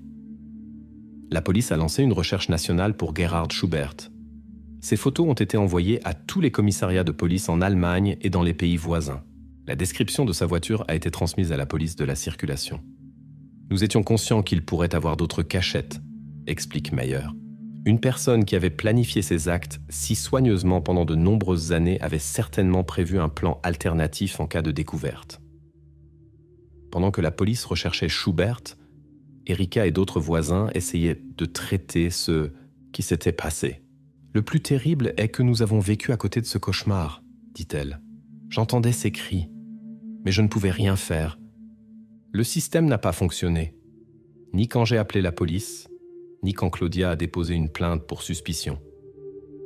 Claudia Meyer, dont la persévérance a finalement conduit à la découverte du crime, était plus catégorique. Personne ne voulait voir l'évidence, ni la société de gestion qui aurait dû savoir où avait disparu la salle technique, ni la police qui ignorait les disparitions.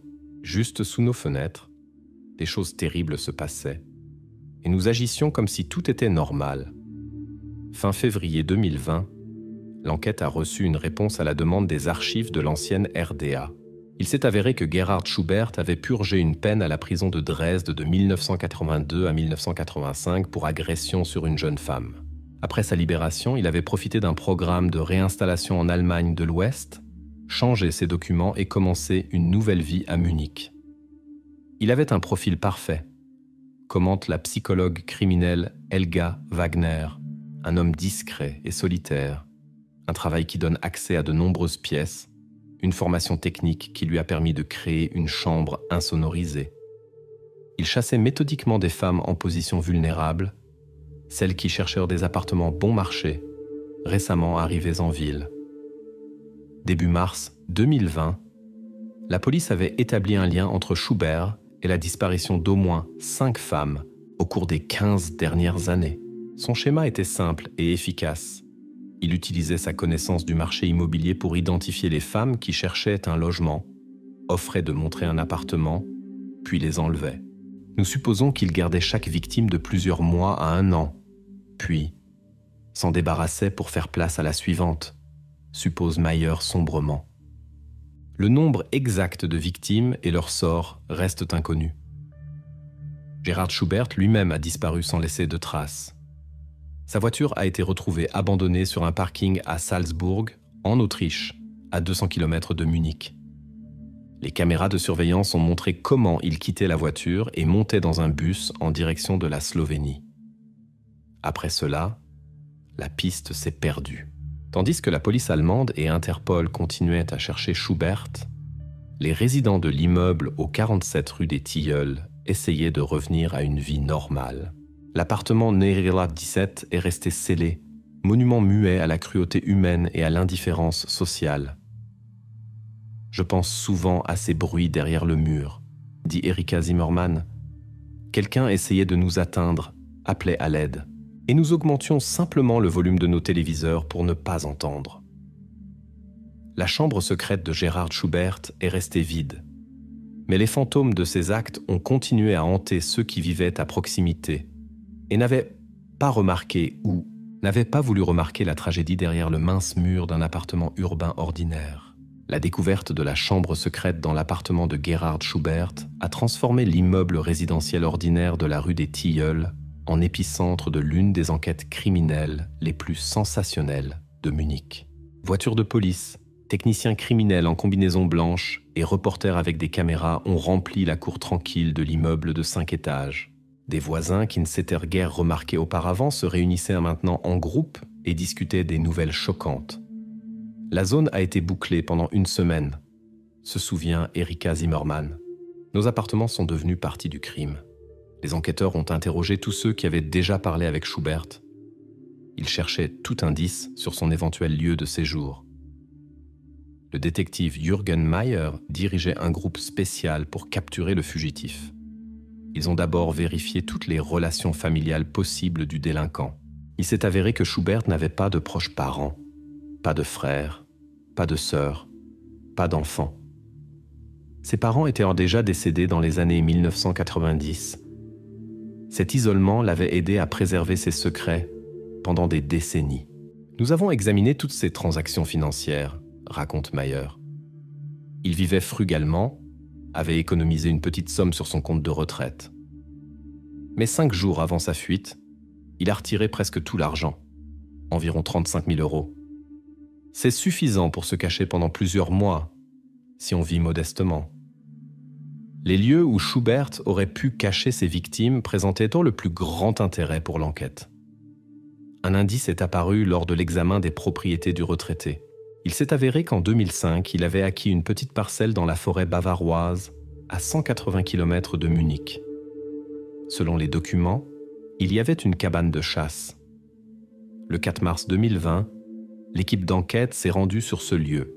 Un chemin forestier sinueux les a conduits à un bâtiment en bois caché entre les arbres. La cabane semblait abandonnée.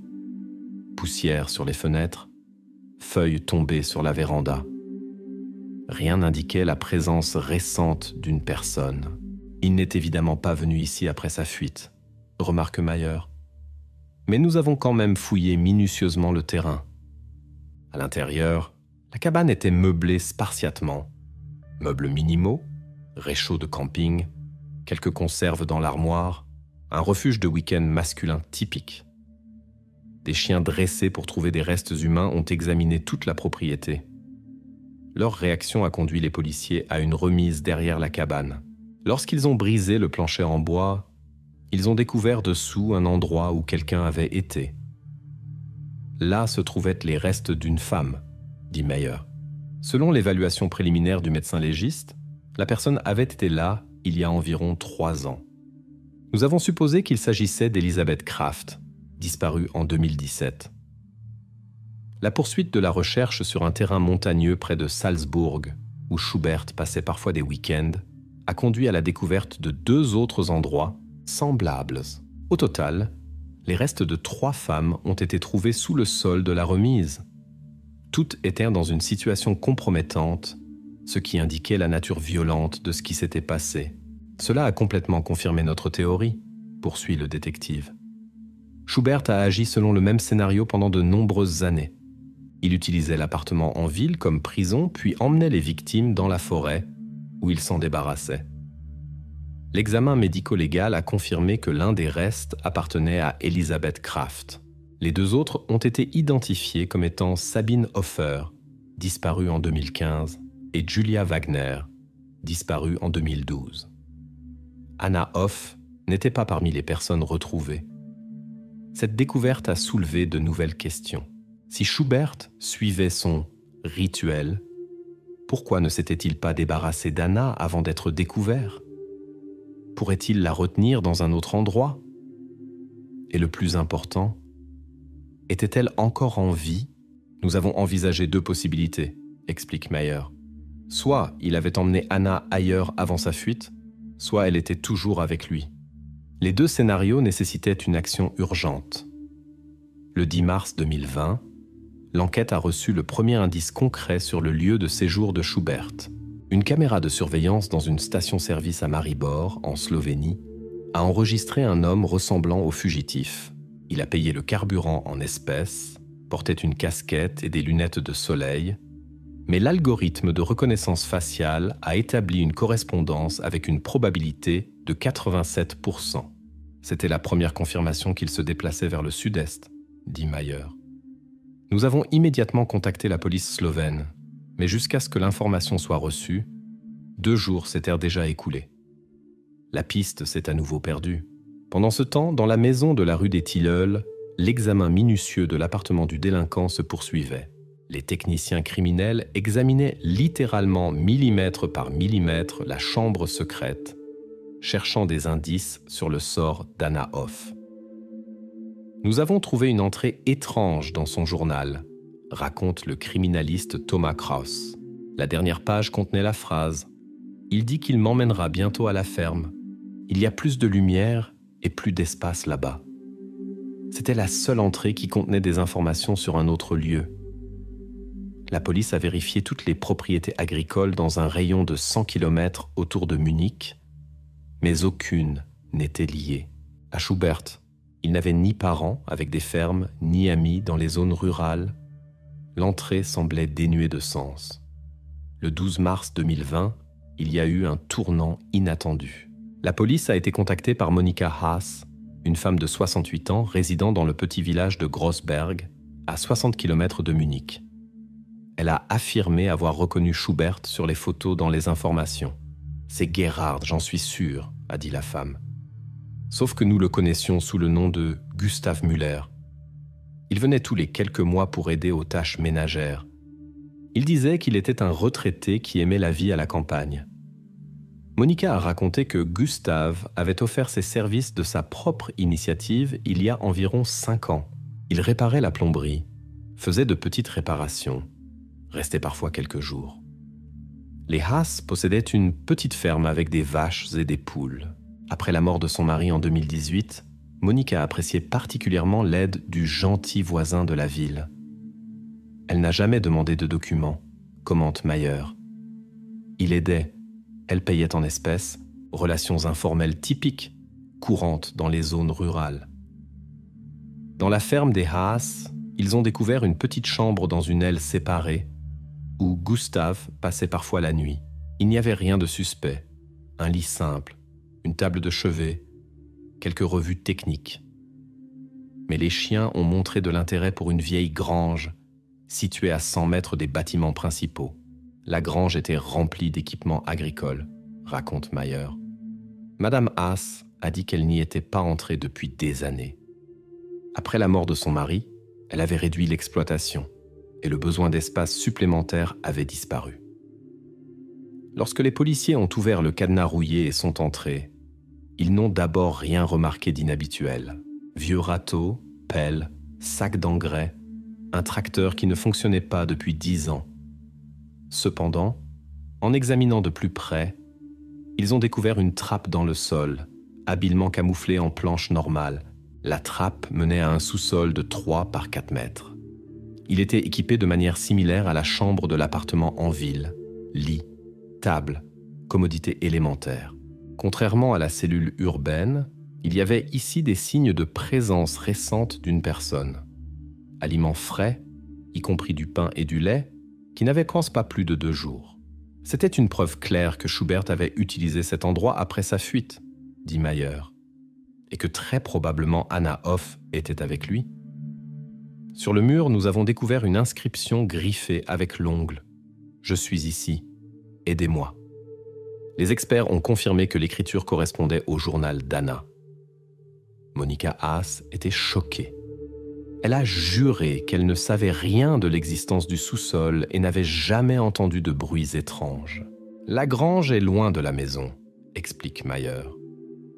Dans les zones rurales, de tels bâtiments sont souvent à l'écart. De plus, le sous-sol était bien insonorisé. La police a surveillé la ferme en espérant que Schubert reviendrait. Mais les jours passaient et il n'apparaissait pas.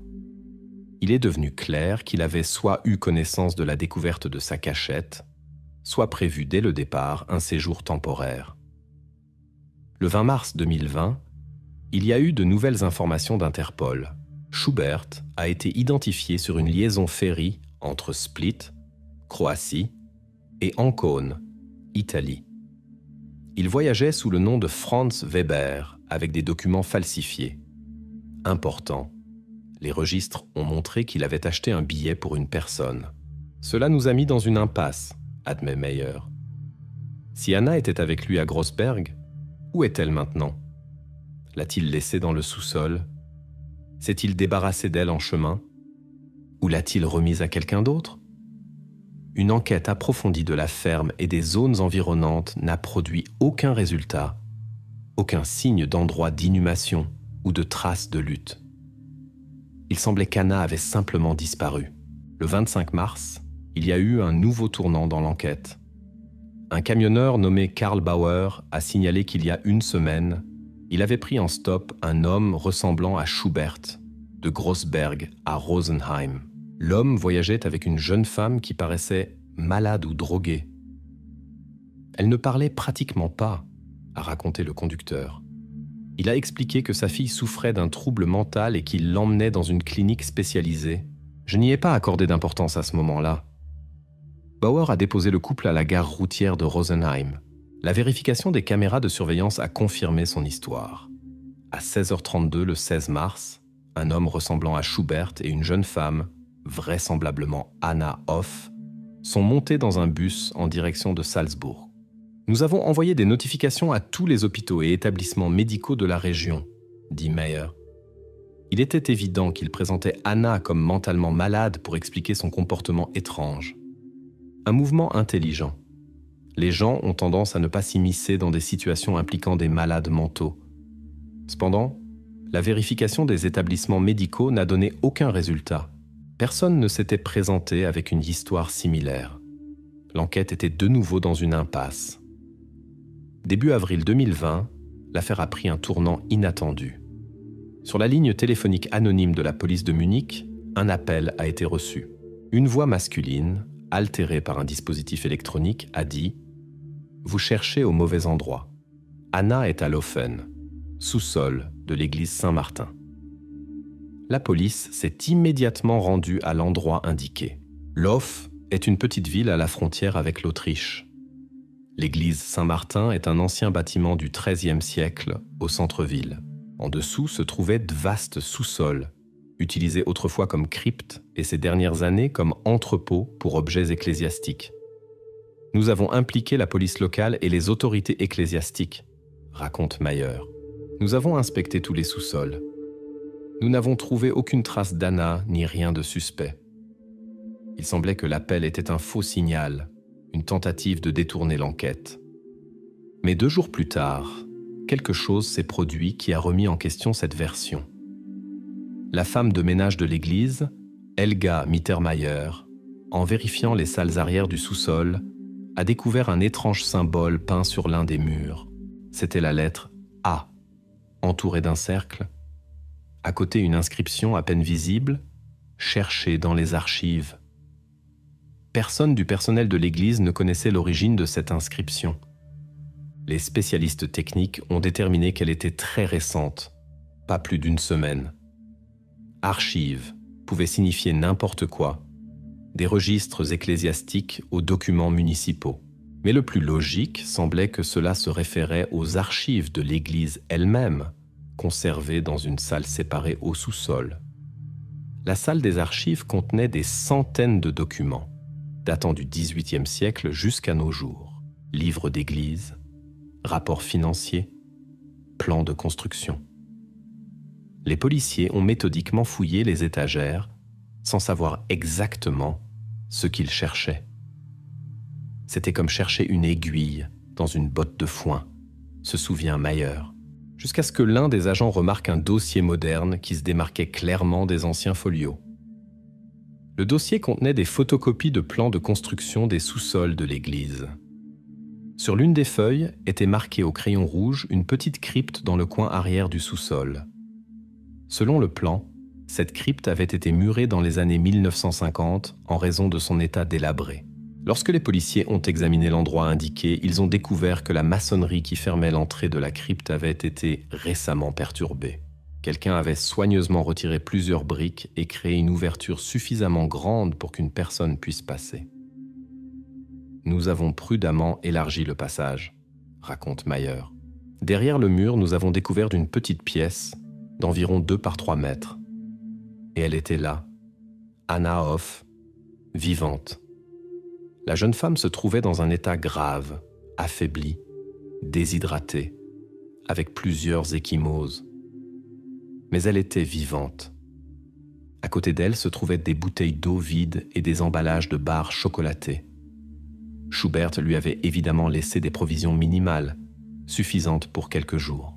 Elle était trop faible pour parler, poursuit le détective. Mais dans son sac à dos, nous avons trouvé une note. Il a dit qu'il reviendrait dans 1 semaine si je me comportais bien. Mais je ne le crois plus. S'il vous plaît, trouvez-moi. Anna a été immédiatement transportée à l'hôpital. Après stabilisation de son état, elle a pu faire ses premières déclarations. Selon ses paroles, Schubert, après avoir appris l'enquête policière, l'avait emmenée de la ferme à Laufen. Il connaissait cette ancienne crypte par des livres historiques pour lesquels il s'intéressait. Il m'a dit que c'était une cachette temporaire, cite Mayer la déclaration d'Anna, qu'il était maintenant trop dangereux de voyager ensemble. Il a promis de préparer un nouveau lieu et de revenir me chercher. Il a dit que nous irions dans un autre pays où nous commencerions une nouvelle vie. Le sauvetage d'Anna Hoff a été une victoire pour l'enquête, mais le principal coupable était toujours en liberté. Plus encore, il était maintenant clair que Schubert était beaucoup plus ingénieux et disposait de plus de ressources qu'on ne le supposait initialement. En analysant les actions du délinquant, Les enquêteurs sont arrivés à la conclusion inquiétante que tous ces mouvements suivaient un plan clair. Ils connaissaient des cachettes alternatives, avaient des documents falsifiés, savaient comment éviter les caméras de surveillance. Il avait peut-être préparé des voies d'évasion pendant des années.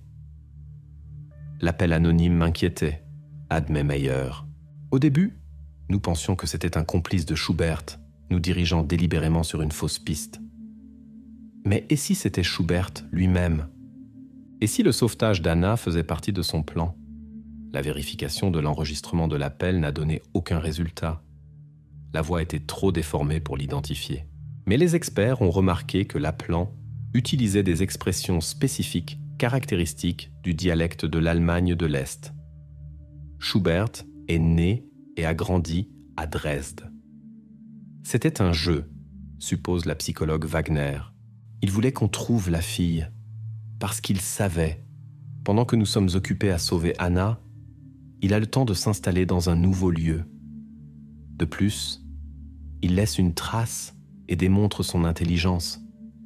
C'est typique des psychopathes de son type, le désir de prouver qu'ils sont plus intelligents que le système. Fin avril 2020, l'enquête englobait déjà 5 pays. Interpol suivait tous les mouvements possibles de Schubert. Son dernier lieu de séjour confirmé, le ferry vers Ancône. Après cela, il a littéralement disparu. La police italienne a vérifié tous les hôtels, auberges et appartements en location dans la région d'Ancône. Aucune correspondance, ni par nom, ni par photo. La vérification des caméras à la gare ferroviaire et routière n'a également donné aucun résultat. Il aurait pu utiliser des moyens de transport privés, suppose Meyer. Peut-être avait-il des complices en Italie. Ou un autre jeu de faux documents dont nous ne savons rien. Début mai, un incident étrange s'est produit.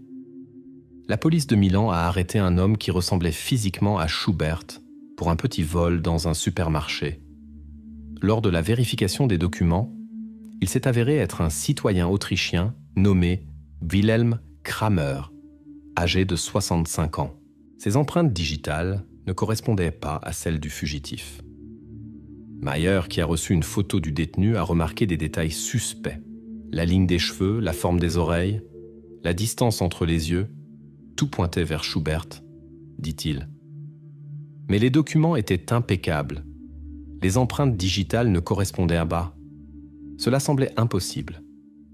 Les collègues italiens ont libéré Kramer avant que les détectives allemands ne puissent prendre l'avion pour une vérification personnelle. Il a payé une amende et a disparu. Une nouvelle vérification de ces documents a révélé que Wilhelm Kramer avait réellement existé, mais était décédé en 2018. Quelqu'un utilisait son identité. Nous sommes presque sûrs que c'était Schubert, dit Meyer. Mais comment a-t-il changé ses empreintes digitales? Cela dépasse les capacités d'une personne normale. La réponse est venue de manière inattendue. Anna Hoff, se remettant à l'hôpital, s'est souvenue d'un détail étrange. Schubert s'occupait souvent de manipulations sur ses mains. Il appliquait une substance spéciale sur ses bouts de doigts et les scellait ensuite avec un film transparent. Il disait que le travail de concierge avait ruiné ses doigts, cite Meyer les paroles d'Anna. Mais une fois, j'ai entendu sa conversation téléphonique. Il discutait avec quelqu'un d'applications et de leur durabilité. Des experts en criminalistique ont soupçonné que Schubert utilisait des applications en silicone sur les doigts, des films minces, pratiquement invisibles avec des empreintes digitales étrangères. De telles technologies existent, bien qu'elles soient principalement disponibles pour les services de renseignement. Cela expliquait sa confiance lors des vérifications de documents, dit Meyer. Il savait que ces empreintes digitales ne correspondraient pas à la base de données, mais cela signifiait aussi qu'il avait des connexions sérieuses. Un agresseur domestique ordinaire n'a pas accès à de telles technologies. Pendant ce temps, la police continuait d'enquêter sur le passé du délinquant. La vérification de ses transactions bancaires des 20 dernières années a révélé un schéma étrange. Tous les 3 mois, il transférait un montant fixe de 500 € sur un compte dans une banque suisse. Le destinataire était la fondation Nouveaux Horizons. Nous avons demandé des informations à nos collègues suisses, raconte Meyer. Il s'est avéré que la fondation soutenait officiellement les réfugiés d'Europe de l'Est. Mais certaines de ces opérations ont soulevé des questions auprès des autorités de régulation financière. La police suisse a commencé sa propre enquête sur les activités de la fondation. Fin mai, ils ont perquisitionné le bureau de l'organisation à Zurich. Entre autres, des documents ont été trouvés attestant la fourniture d'un nouveau logement et d'une identité pour un certain GS dans le sud de l'Italie. Les initiales correspondaient au vrai nom de Schubert. C'était un indice, dit Meyer. Mais dans les documents, aucun lieu concret n'était spécifié.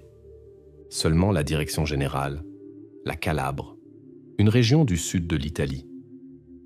La Calabre est une grande zone avec des centaines de petites villes et villages. Y trouver une personne qui aurait peut-être changé son apparence semblait pratiquement impossible. Mais l'enquête a reçu une aide inattendue. Début juin, une lettre sans expéditeur est arrivée à la police de Munich.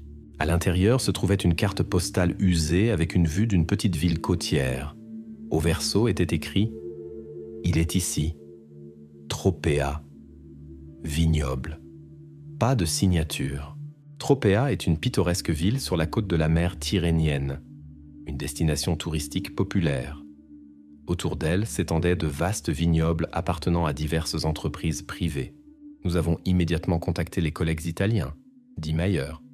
Ils ont commencé une vérification discrète de tous les travailleurs des vignobles dans un rayon de 20 km autour de Tropea. C'était un travail fastidieux. Beaucoup d'entreprises embauchent des travailleurs saisonniers sans enregistrement officiel, souvent des étrangers. La vérification a duré plusieurs semaines.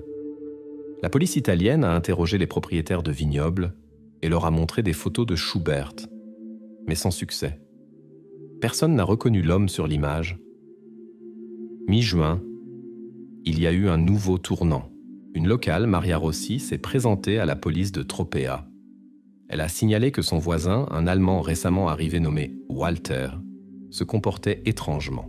Il évitait les voisins, n'invitait jamais personne chez lui, et particulièrement suspect, dans sa cour arrière fonctionnait constamment un générateur, bien qu'il n'y ait pas de problème d'alimentation électrique dans la ville.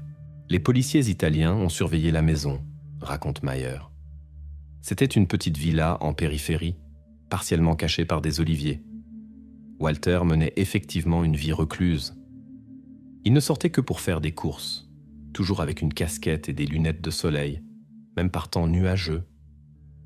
Après une semaine d'observation, la police a obtenu un mandat de perquisition pour une inspection discrète de la maison, en anticipant l'absence du propriétaire.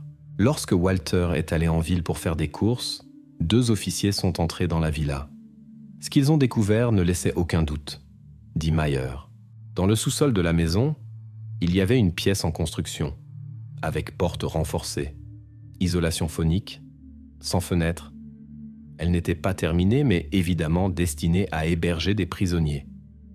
À côté, dans une boîte, il y avait des perruques féminines de différentes couleurs et formes. La police s'est préparée à une arrestation, mais une confirmation finale de l'identité était nécessaire. Les empreintes digitales dans la maison avaient été soigneusement éliminées. Toutes les surfaces étaient régulièrement essuyées. Même dans les ordures, il n'y avait pas de traces. La preuve décisive a été un livre usé trouvé dans la chambre à coucher, un manuel d'ingénierie en allemand.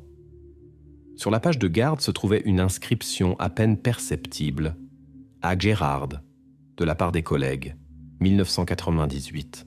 C'était le premier lien concret entre Walter et le suspect recherché. La police italienne a décidé d'agir. Le 25 juin 2020, lorsque Walter rentrait chez lui, une unité spéciale a encerclé la villa. Par haut-parleur, on lui a proposé de se rendre. Au lieu de cela, des coups de feu sont sortis de la maison. Un siège a commencé qui a duré près de 5 heures. Walter a refusé de négocier et tirait occasionnellement en direction des policiers. À la tombée de la nuit, le commando spécial a décidé de donner l'assaut. En tentant d'entrer, Walter a ouvert le feu et blessé l'un des officiers. Par tir de riposte, il a été gravement blessé. Les ambulanciers arrivés sur les lieux ont constaté un état critique, blessure par balle à la poitrine et au cou. Le blessé a été transporté à l'hôpital de Tropea, raconte Meyer. Bien qu'il fût inconscient, la police a pris des empreintes digitales et les a envoyées à la base de données internationale. Les résultats devaient arriver dans l'heure. Mais la résolution était venue plus tôt. Le médecin qui examinait le patient a remarqué quelque chose d'étrange. Sur le cou du blessé, il y avait une fine suture qui courait le long de la ligne des cheveux. Cela ressemblait à la trace d'une récente chirurgie plastique. Un examen plus détaillé a également révélé d'autres traces d'intervention chirurgicale, sur les mains, les oreilles, même sur les bouts des doigts. Walter avait changé son apparence aussi radicalement que possible sans attirer l'attention. Quand les résultats de la vérification des empreintes digitales sont arrivés, nous avons obtenu la confirmation, dit Meyer. C'était effectivement Gerhard Schubert, malgré tous les changements d'apparence. Le criminel a été arrêté directement dans la chambre d'hôpital, sous surveillance 24 heures sur 24. Son état restait critique. Les médecins estimaient ses chances de survie comme minimes. Pendant ce temps, la perquisition de la villa s'est poursuivie. Dans une cachette sous les lames du plancher, ils ont trouvé des documents à différents noms, une grosse somme d'argent liquide, des cartes de plusieurs villes européennes avec des marquages. Parmi les papiers, ils ont également trouvé une photocopie d'un article de journal sur le sauvetage d'Anna Hoff, avec des sections soulignées en rouge. Ils suivaient l'enquête, commente Meyer. Peut-être étaient-ils même fiers de nous avoir fait chercher si longtemps. Pour de telles personnes, c'est une sorte de jeu, une confirmation de leur propre supériorité. Mais la découverte la plus inquiétante attendait les enquêteurs sur l'ordinateur de Schubert. Dans un dossier crypté étaient conservés des dossiers sur plusieurs jeunes femmes qui vivaient à Tropea et dans ses environs. Photos prises avec caméra cachée, adresses, routine quotidienne. Il avait déjà sélectionné les prochaines victimes. « Nous sommes arrivés littéralement quelques semaines trop tard », dit Meyer. La chambre dans le sous-sol était presque terminée. Bientôt, il aurait recommencé à chasser. Le 28 juin 2020, 3 jours après l'arrestation, les médecins ont signalé une amélioration de l'état de Schubert. Il a repris conscience et a pu parler. Les enquêteurs espéraient enfin obtenir des réponses à de nombreuses questions. Mais le destin en a décidé autrement. Au matin du 29 juin, l'infirmière de service a trouvé Schubert sans vie dans sa chambre. Le constat préliminaire indiquait un arrêt cardiaque, mais l'enquête a révélé des traces d'une substance inconnue dans son sang. Nous soupçonnons qu'il a obtenu d'une manière ou d'une autre accès à du poison, dit Meyer. Soit il avait une capsule cachée dans le corps, soit quelqu'un lui a passé la substance. L'enquête sur cet aspect se poursuit. La mort de Schubert a laissé de nombreuses questions sans réponse. Qui l'a aidé toutes ces années ? Qui a fourni la technologie pour changer les empreintes digitales ? Était-il lié à des organisations criminelles ? Et le plus important, combien de femmes au total, au cours des décennies, ont été ses victimes ? Nous poursuivons notre travail, explique Meyer. La mort du coupable ne signifie pas la clôture de l'affaire. Nous devons trouver toutes ces victimes pour que leurs familles obtiennent au moins une certaine conclusion à cette tragédie. Tandis que les enquêteurs examinent le matériel de la villa à Tropea, Anna Hoff revient progressivement à une vie normale. Les blessures physiques guérissent plus vite que les blessures psychologiques. Mais avec le soutien de spécialistes et de sa famille, elle fait des progrès. « Je me réveille encore la nuit à cause de cauchemars », a-t-elle partagé dans une interview. « Mais maintenant, je sais qu'il ne reviendra jamais me chercher. Cela m'aide à aller de l'avant. » La maison, au 47 rue des Tilleuls, revient progressivement à une vie normale. L'appartement de Schubert reste scellé jusqu'à la fin de l'enquête. De nombreux voisins n'arrivent toujours pas à croire qu'ils vivaient à côté d'un monstre et n'ont remarqué aucun signe évident. Le pire, c'est, dit Erika Zimmermann, qu'il pourrait y avoir des dizaines de Schubert comme lui. Ils vivent parmi nous, saluent dans la cage d'escalier, discutent de la météo. Et derrière leurs portes se cache l'enfer, et nous ne voulons simplement pas le voir. La mort de Gerhard Schubert à l'hôpital de Tropea a amené l'enquête dans sa phase finale. Maintenant que le principal coupable ne représentait plus une menace, les enquêteurs se sont concentrés sur la reconstruction d'une image complète de ces crimes et la recherche de toutes ces victimes. Nous devions répondre à la question principale. Combien de femmes ont souffert sous ses mains durant toutes ces années, dit le détective Jürgen Mayer. Pour les familles des disparus, c'était la dernière chance de connaître la vérité. Au cours de l'enquête, un simple carnet a été trouvé dans la villa de Schubert à Tropea, caché sous une lame de plancher dans la chambre à coucher. Le coupable y tenait des registres de ses victimes, noms, dates, parfois de brefs commentaires. Au total, il y avait 8 femmes sur la liste, y compris Anna Hoff. Le carnet couvrait la période de 2010 à 2020, explique Mayer. Nous soupçonnons que des registres antérieurs pourraient exister ailleurs ou avoir été détruits. La vérification des cas non résolus de disparition dans la région de Munich a révélé des correspondances avec 5 noms de la liste. La comparaison des dates a également confirmé le lien. Les femmes ont disparu exactement au jour que Schubert notait dans ses registres. Restait la question des lieux où les victimes avaient été enterrées. Dans le carnet, il y avait des notes énigmatiques, F, W, B, à côté de certains noms. Les enquêteurs ont soupçonné qu'il s'agissait de lieux où Schubert se débarrassait des restes. Nous avons déchiffré ces notes assez rapidement, raconte Mayer. F signifiait champ, dva, forêt, B, montagne. Il marquait simplement le type de terrain où il avait caché les restes. En août 2020, des groupes de recherche avec des chiens ont commencé à examiner les environs de la cabane de chasse de Schubert dans la forêt bavaroise. Dans un rayon de 2 km autour du bâtiment, les restes de 3 femmes ont été trouvés. Elisabeth Kraft, Sabine Hofer et Julia Wagner. Il ne s'est pas donné beaucoup de mal pour cacher les restes, dit le médecin légiste Thomas Kraus. Android superficials, effort minimal. Typique des coupables de ce type, une fois que la victime cesse d'être d'intérêt pour eux, ils veulent simplement s'en débarrasser le plus rapidement possible. La poursuite de la recherche sur un terrain montagneux près de Salzbourg, où Schubert passait parfois des week-ends, a conduit à la découverte de 2 autres endroits similaires. Les restes appartenaient à Martha Weiss et Helga Schultz, disparus en 2008 et 2013. Le nombre total de victimes confirmées a atteint 7, résume Mayer. Compte tenu des preuves que nous avons, ce sont probablement la plupart, sinon toutes les femmes qui ont été victimes de Schubert. Bien qu'il ne puisse y avoir de certitude complète. D'un intérêt particulier étaient les motifs du coupable. Qu'est-ce qui a poussé un retraité extérieurement normal à enlever et maltraiter des femmes pendant tant d'années? Lors de la perquisition de l'appartement rue des Tilleuls, nous avons découvert une cachette avec du matériel pornographique, dit Mayer, avec un contenu sadique, mettant l'accent sur la domination et le contrôle. Certains magazines dataient des années 1970. Cela indique que ces penchants déviants sont apparus déjà dans sa jeunesse. La psychologue Helga Wagner, qui a examiné les matériaux de l'affaire, a conclu que Schubert souffrait de psychopathie amplifiée par un trouble de la personnalité narcissique. Il ne jouissait pas seulement du contrôle physique sur les victimes, mais aussi du pouvoir émotionnel, explique-t-elle.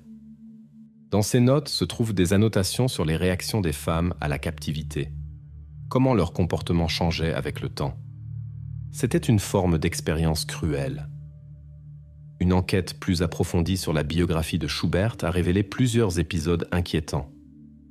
En 1982, encore en Allemagne de l'Est, il a été arrêté pour avoir agressé une jeune femme. Cependant, l'affaire n'est pas allée au tribunal. La victime a soudainement retiré sa déclaration, puis a même quitté la ville. C'était le premier épisode de comportement inapproprié dont nous avons connaissance, dit Mayer. Après cela, il y a une lacune de plusieurs années dans la biographie de Schubert. Nous soupçonnons qu'il pourrait avoir purgé une peine, bien qu'il n'y ait pas de confirmation documentaire de cela. En 1985, Schubert s'est installé en Allemagne de l'Ouest, profitant d'un programme de réinstallation pour les Allemands de l'Est.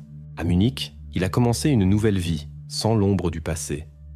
Personne ne connaissait son passé. Il était le voisin, collègue, employé parfait, commente Mayer. Calme, serviable, ne causait jamais de problème. C'est un schéma typique pour de tels délinquants. Leur vie ordinaire est une façade soigneusement construite. L'histoire de l'emploi de Schubert comme concierge a attiré une attention particulière des enquêteurs. Il s'est avéré qu'il avait délibérément recherché exactement cette position, bien qu'avec sa formation technique, il aurait pu prétendre à un travail mieux rémunéré. La position de concierge lui donnait des opportunités uniques, explique Mayer. Accès à toutes les zones du bâtiment, possibilité d'entrer dans les appartements des résidents sous prétexte de réparation, information sur qui vit seul, qui est souvent absent. Pour un prédateur, ce sont des conditions idéales. Son schéma d'action était simple et efficace. Schubert choisissait des femmes qui avaient récemment emménagé dans la région, souvent celles qui cherchaient un appartement. En tant que concierge, il offrait de montrer des appartements vacants à un prix spécial. Ainsi, il attirait des personnes dans des lieux isolés. Dans son ordinateur, nous avons trouvé des annonces d'appartements falsifiés, dit Mayer. Il les plaçait sur des tableaux d'affichage locaux indiquant des prix tentant bas. Cela attirait précisément celles avec des contraintes financières, étudiantes, jeunes professionnels, femmes célibataires à faible revenu. Anna Hoff, la seule personne ayant survécu à cette expérience, a raconté comment elle est tombée dans le piège. Je cherchais un appartement bon marché et je suis tombée sur une annonce, cite Mayer sa déclaration. J'ai appelé le numéro indiqué. Un homme s'est présenté comme concierge. Il a dit que l'appartement serait officiellement annoncé dans une semaine, mais il pouvait me le montrer maintenant si j'étais intéressé. Cela semblait une chance opportune. Lors de la rencontre, Schubert s'est comporté professionnellement et poliment. Il a montré à Anna plusieurs appartements dans l'immeuble, dont l'un était effectivement vacant et serait bientôt loué. Cela a calmé la vigilance de la jeune femme. Puis il a dit qu'il y avait un autre appartement avec une meilleure disposition, continue Mayer en résumant la déclaration. Il l'a emmenée dans son appartement, a offert du thé. Anna a bu et s'est bientôt sentie étourdie. Elle s'est réveillée déjà dans la chambre secrète. Une analyse approfondie des boissons et médicaments trouvés dans l'appartement de Schubert a révélé qu'il utilisait de puissants sédatifs pour immobiliser les personnes. Il obtenait les prescriptions pour ces préparations avec des documents falsifiés dans diverses cliniques de Munich. Cela ne nécessitait pas de connexion ou de connaissances spéciales, explique le pharmacien Klaus Hoffmann qui a conseillé l'enquête. Malheureusement, le système de délivrance d'ordonnances en Allemagne est toujours vulnérable à de telles manipulations. Surtout si la personne n'éveille pas les soupçons et visite différentes cliniques. L'histoire de la fuite de Schubert et de ses mouvements à travers l'Europe s'est progressivement éclaircie.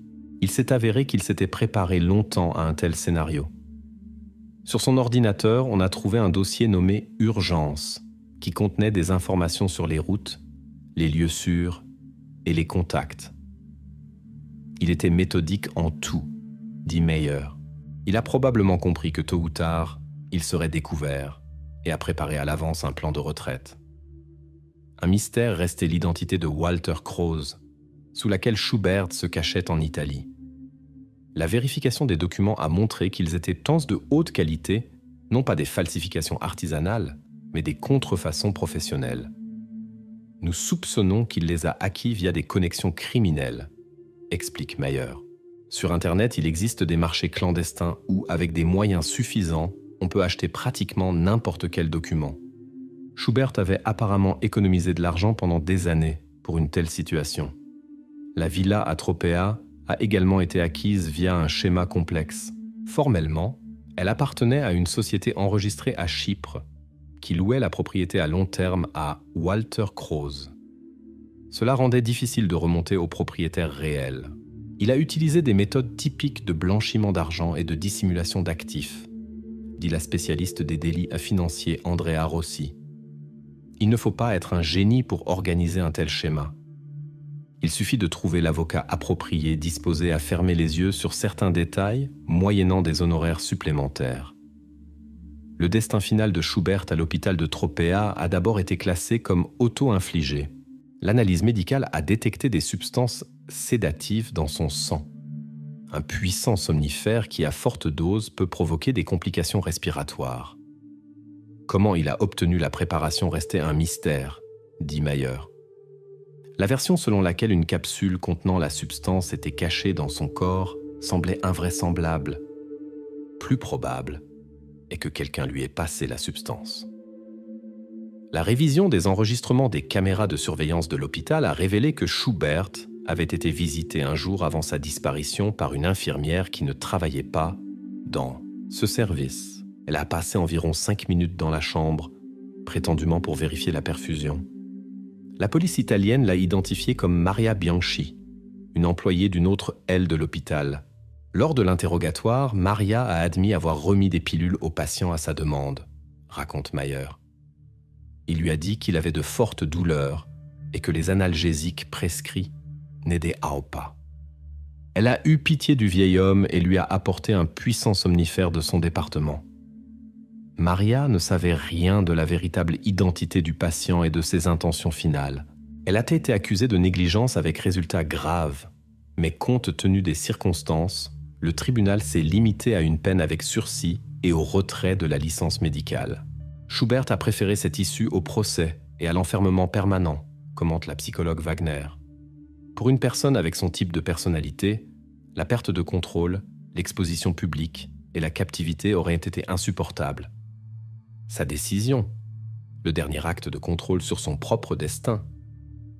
En décembre 2020, l'enquête approchait de sa conclusion.